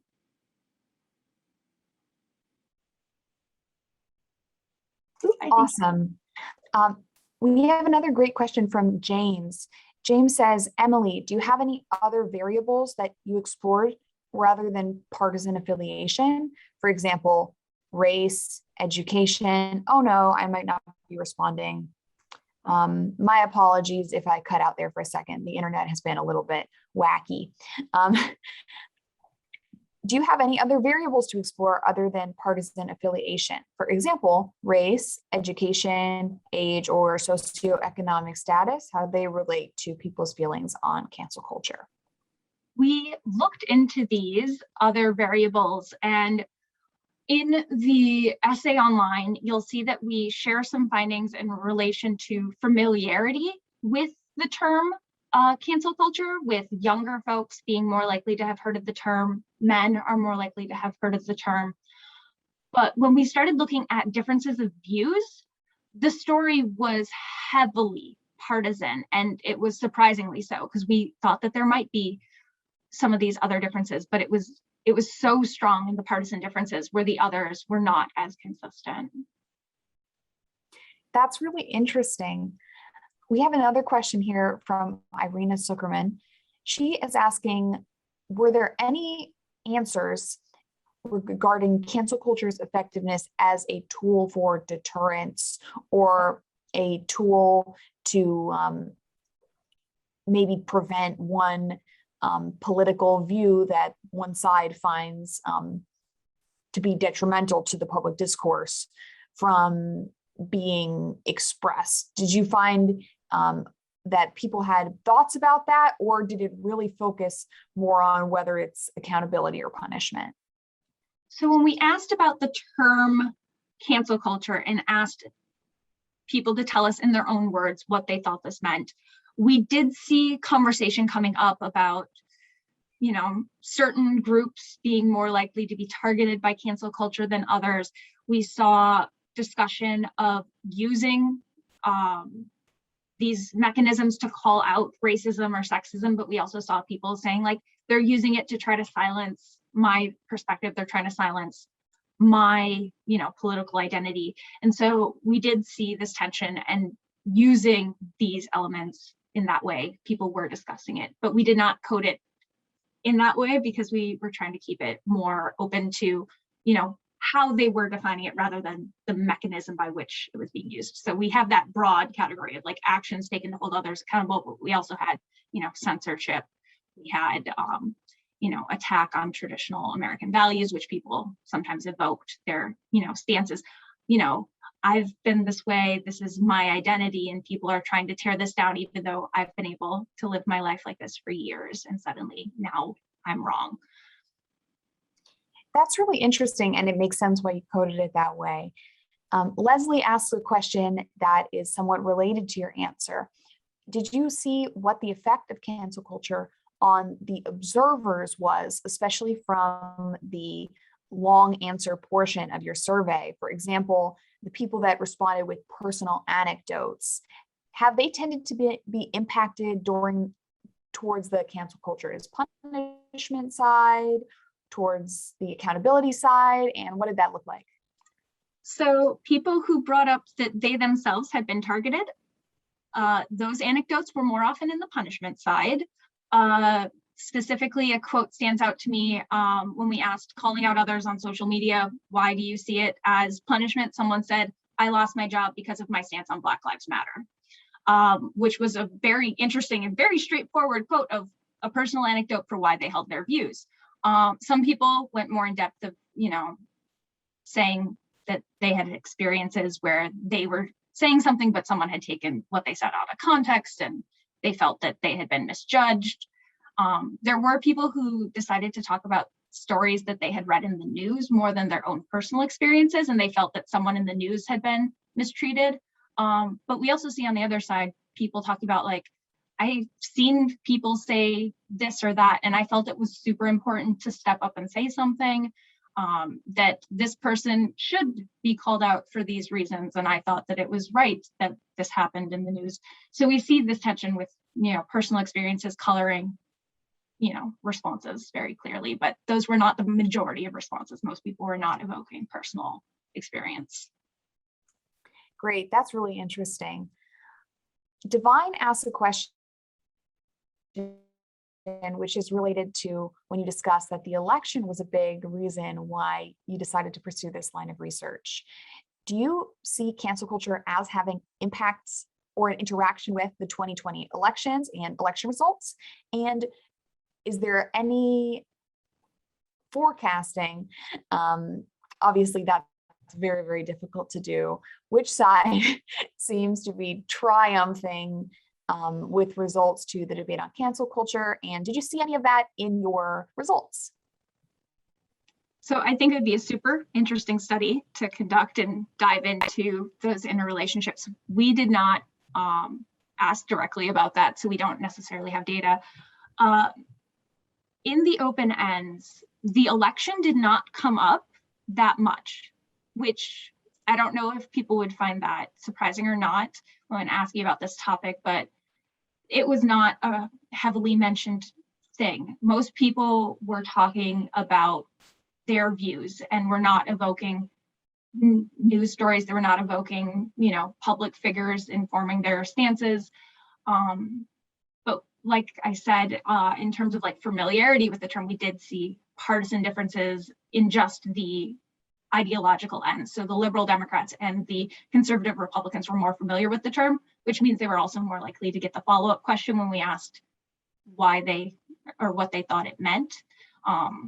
So it may be that changes in times may shift that a little bit of having more of those more moderate individuals having perspectives, and maybe they would have a different experience of how they'd come to their definitions, but we cannot say that from our current data.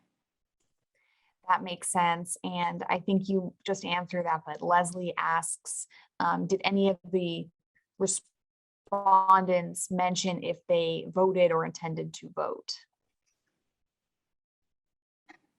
The open-ended responses, I do not recall any specifically mentioning their intention to vote. It was September, so it was not the point in time which they could be doing early voting.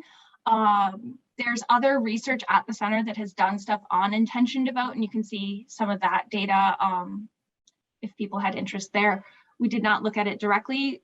Some people did mention political figures, but again, super rare responses. Yeah. There were a few people who mentioned Trump, both in the positive and the negative. Biden didn't come up that much in conversation, but yeah, it was not as prominent in their discussion about the election itself, despite it being a prominent topic in the culture at the time of the survey. Gotcha. That's a really interesting finding. James has a follow-up on his earlier question about other variables that were studied or investigated. He asks, did you run a regression in which partisan affiliation washed out the effects of other variables, including age and gender, and are the results of those regressions available online anywhere? So I'm going to try to remember all the things I did. I remember running a regression with partisanship on a few things early on, especially with race and ethnicity, and that washed out any effects there. We do not have results of the regression online because the story was so clearly partisan, so that's what we focused on. But I can highlight that Pew Research Center does share its data widely available online. I do not know if this study is currently listed on the website, but it will if soon if it is not currently, and that will allow people to dive into the data directly and run some of those regressions and stuff themselves if they're interested in doing so. That's wonderful. If we have any statisticians and data nerds out here listening, which I'm sure we do, hopefully they will engage in that and take advantage of that. Let me find another question. Did you find in the open-ended responses, did anyone mention that they had engaged in canceling themselves and what led them to engage in it, or accountability, calling out, etc.? This question comes from Leslie. I'd like to ask a follow-up on, by canceling themselves, are you saying like canceling someone else, or they? Oh, yeah, sorry. Like they themselves engaged in canceling. Okay, just wanted to clarify before responding. So there were individuals who had talked about having called out others for offensive content. There were individuals who said that they had engaged in what they called cancel culture and said that they saw it as a way to hold others accountable, or that they did it because they needed to call out racism or sexism in these definitions of cancel culture. There were individuals who talked about their own personal experience and engaging in that behavior. We did not code it out separately because we didn't ask people directly. So it would be a bit hard to try to estimate the share that had engaged in it themselves, but there was respondents who did mention in their definition of cancel culture having engaged in it. Great, thank you so much. Now we have a question from Professor Sergei, and he asks, are there plans in the works at Pew to do another study on cancel culture? And what questions would it be interesting to explore if you did another survey? We do not currently have set plans. There is obviously discussion of how it would be fascinating to dive back into this topic, but we'd have to figure out where it fits in our research agenda and, funding and all of that. If we were going to ask this again, I think right away, the first question that we definitely would want to ask is one that we already asked, which is have you heard of the term? Because it would be great to get a trend going on this. We have our first data point last year, but with the increase of news coverage, especially considering like at the beginning of 2021, there were all of those cancel culture news stories floating around from Dr. Seuss, Mr. Potato Head, that just took off in a major way. I'm wondering now what the familiarity with the term cancel culture is. If we were going to ask about this again, something that we had talked about being an interesting topic to study, but we're not able to fit into the current one, is the mechanism by which people will forgive. So we see in news stories people being canceled, but oftentimes they're given, they do their time or they issue a statement, and eventually we see the public re-accept them in some way.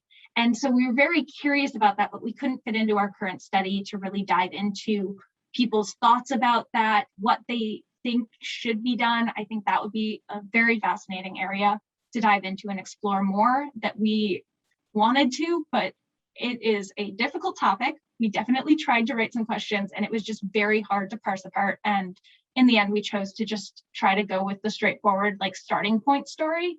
And so a follow-up study in this area, I think that would be a great place for us to try to dive in and understand. I definitely understand that decision. And if you guys did do another survey on cancel culture, I would definitely be excited to read it. Sure, we can, speaking for everyone in the room. I have two questions here. I'm actually going to combine them into one because I think they're closely related. Professor Keohane asks, maybe this was beyond the scope of the study, but the polarization in the results is really striking. As you mentioned before, how it washes out every other variable. And she's curious where we're going to go from here. Do you think cancel culture is always going to have this strong partisan divide? And I did notice, even in the results you mentioned, there was one answer from a liberal Democrat man, and it sounded like the answer sounded more like someone that believes cancel culture is punishment. So it's not always that there's this strong partisan divide, but do you think that's going to be the prevailing trend? And then Leslie asked something interesting. Do you think this is an issue of cause or effect?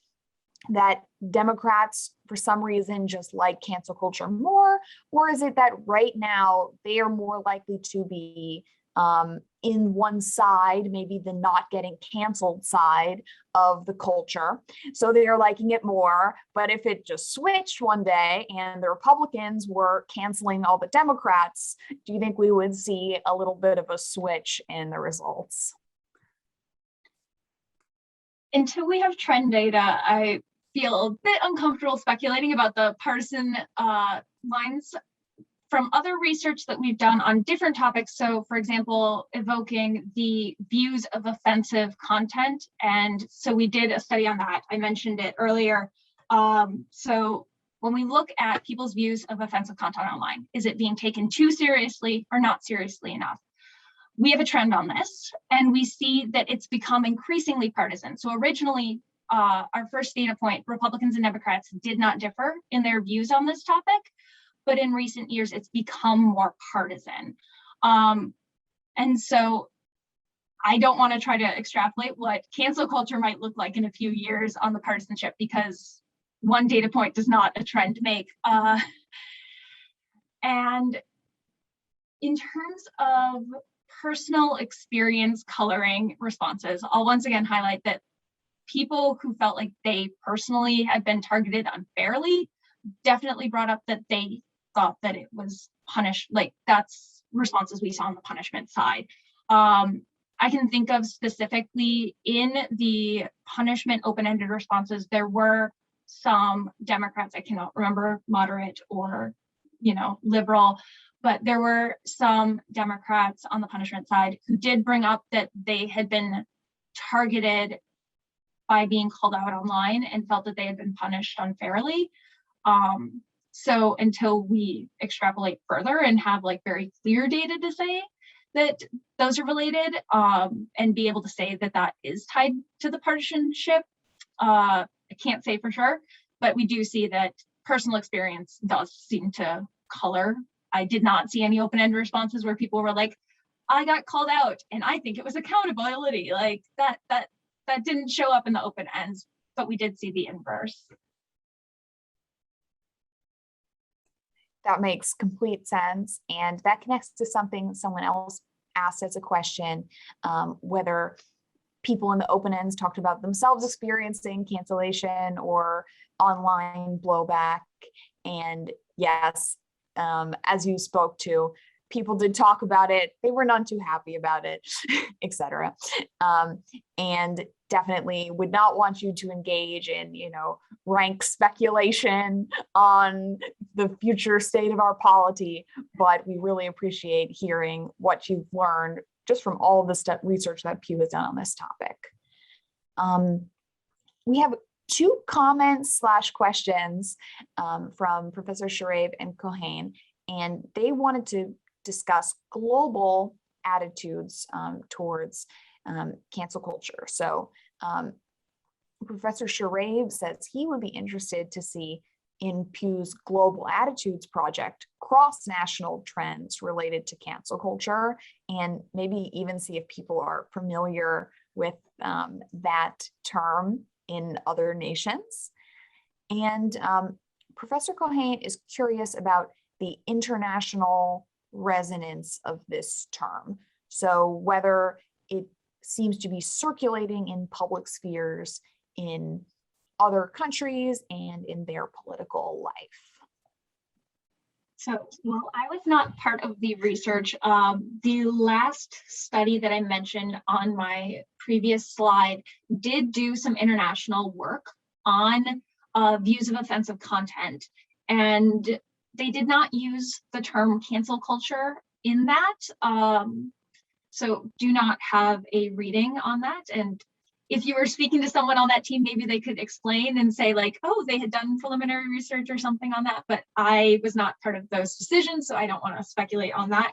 I think that there is definite interest in this topic in an international lens, as evidenced by this initial work that they recently did looking at this. But yeah, definitely we would be fascinated to see if the term has resonance in other countries. We do see some differences by country and views of offensive content in that study by our global team. So if you're interested in that, I definitely recommend checking that out and diving in. And if you're wanting to follow up and ask questions, I'm sure the people who were involved in that project would love to talk about it more. Thank you so much for sharing that with us. I'm sure there's a lot of people in the audience who are interested in checking that out. I want to hold a last call for any questions. If you feel the need, we do not have Emily all day. She, I'm sure, has things that she does in her life, and we will let her get on with them.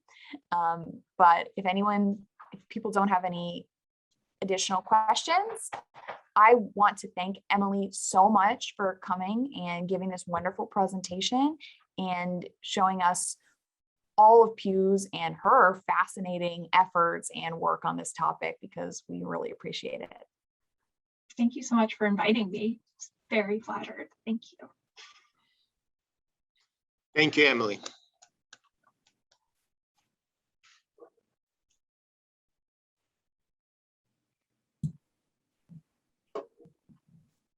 Well, if no one has any other questions for Emily, should we go ahead and take a break before reconvening our next panel at 10:30? Serge, what do you think? I think it's a great idea, and then Martijn will lead the next session. Yeah, I think not all our panelists are here yet. So yeah, let's do that. We got time, yeah. Awesome. Okay. Then I'll just add before we take our break then, thanks again to Emily for coming. It's really wonderful to just see how much data there is out there, and someone who has such familiarity with how y'all coded it and all of the things that you saw went even above and beyond getting to read the report, which I did a couple of weeks ago. So thank you for May I sharing add also Emily, thanks. There is no single week I would not use Pew research in my classes. So every week is something, and everybody should just visit you, because incredible data. Yes, U.S. global, wonderful, reliable. So just you're better than Gallup. Yes, I can say better than We Gallup. love Pew Research Center. Thank you, Emily. So pass our greetings to everyone. I will. very Thank much. you so much.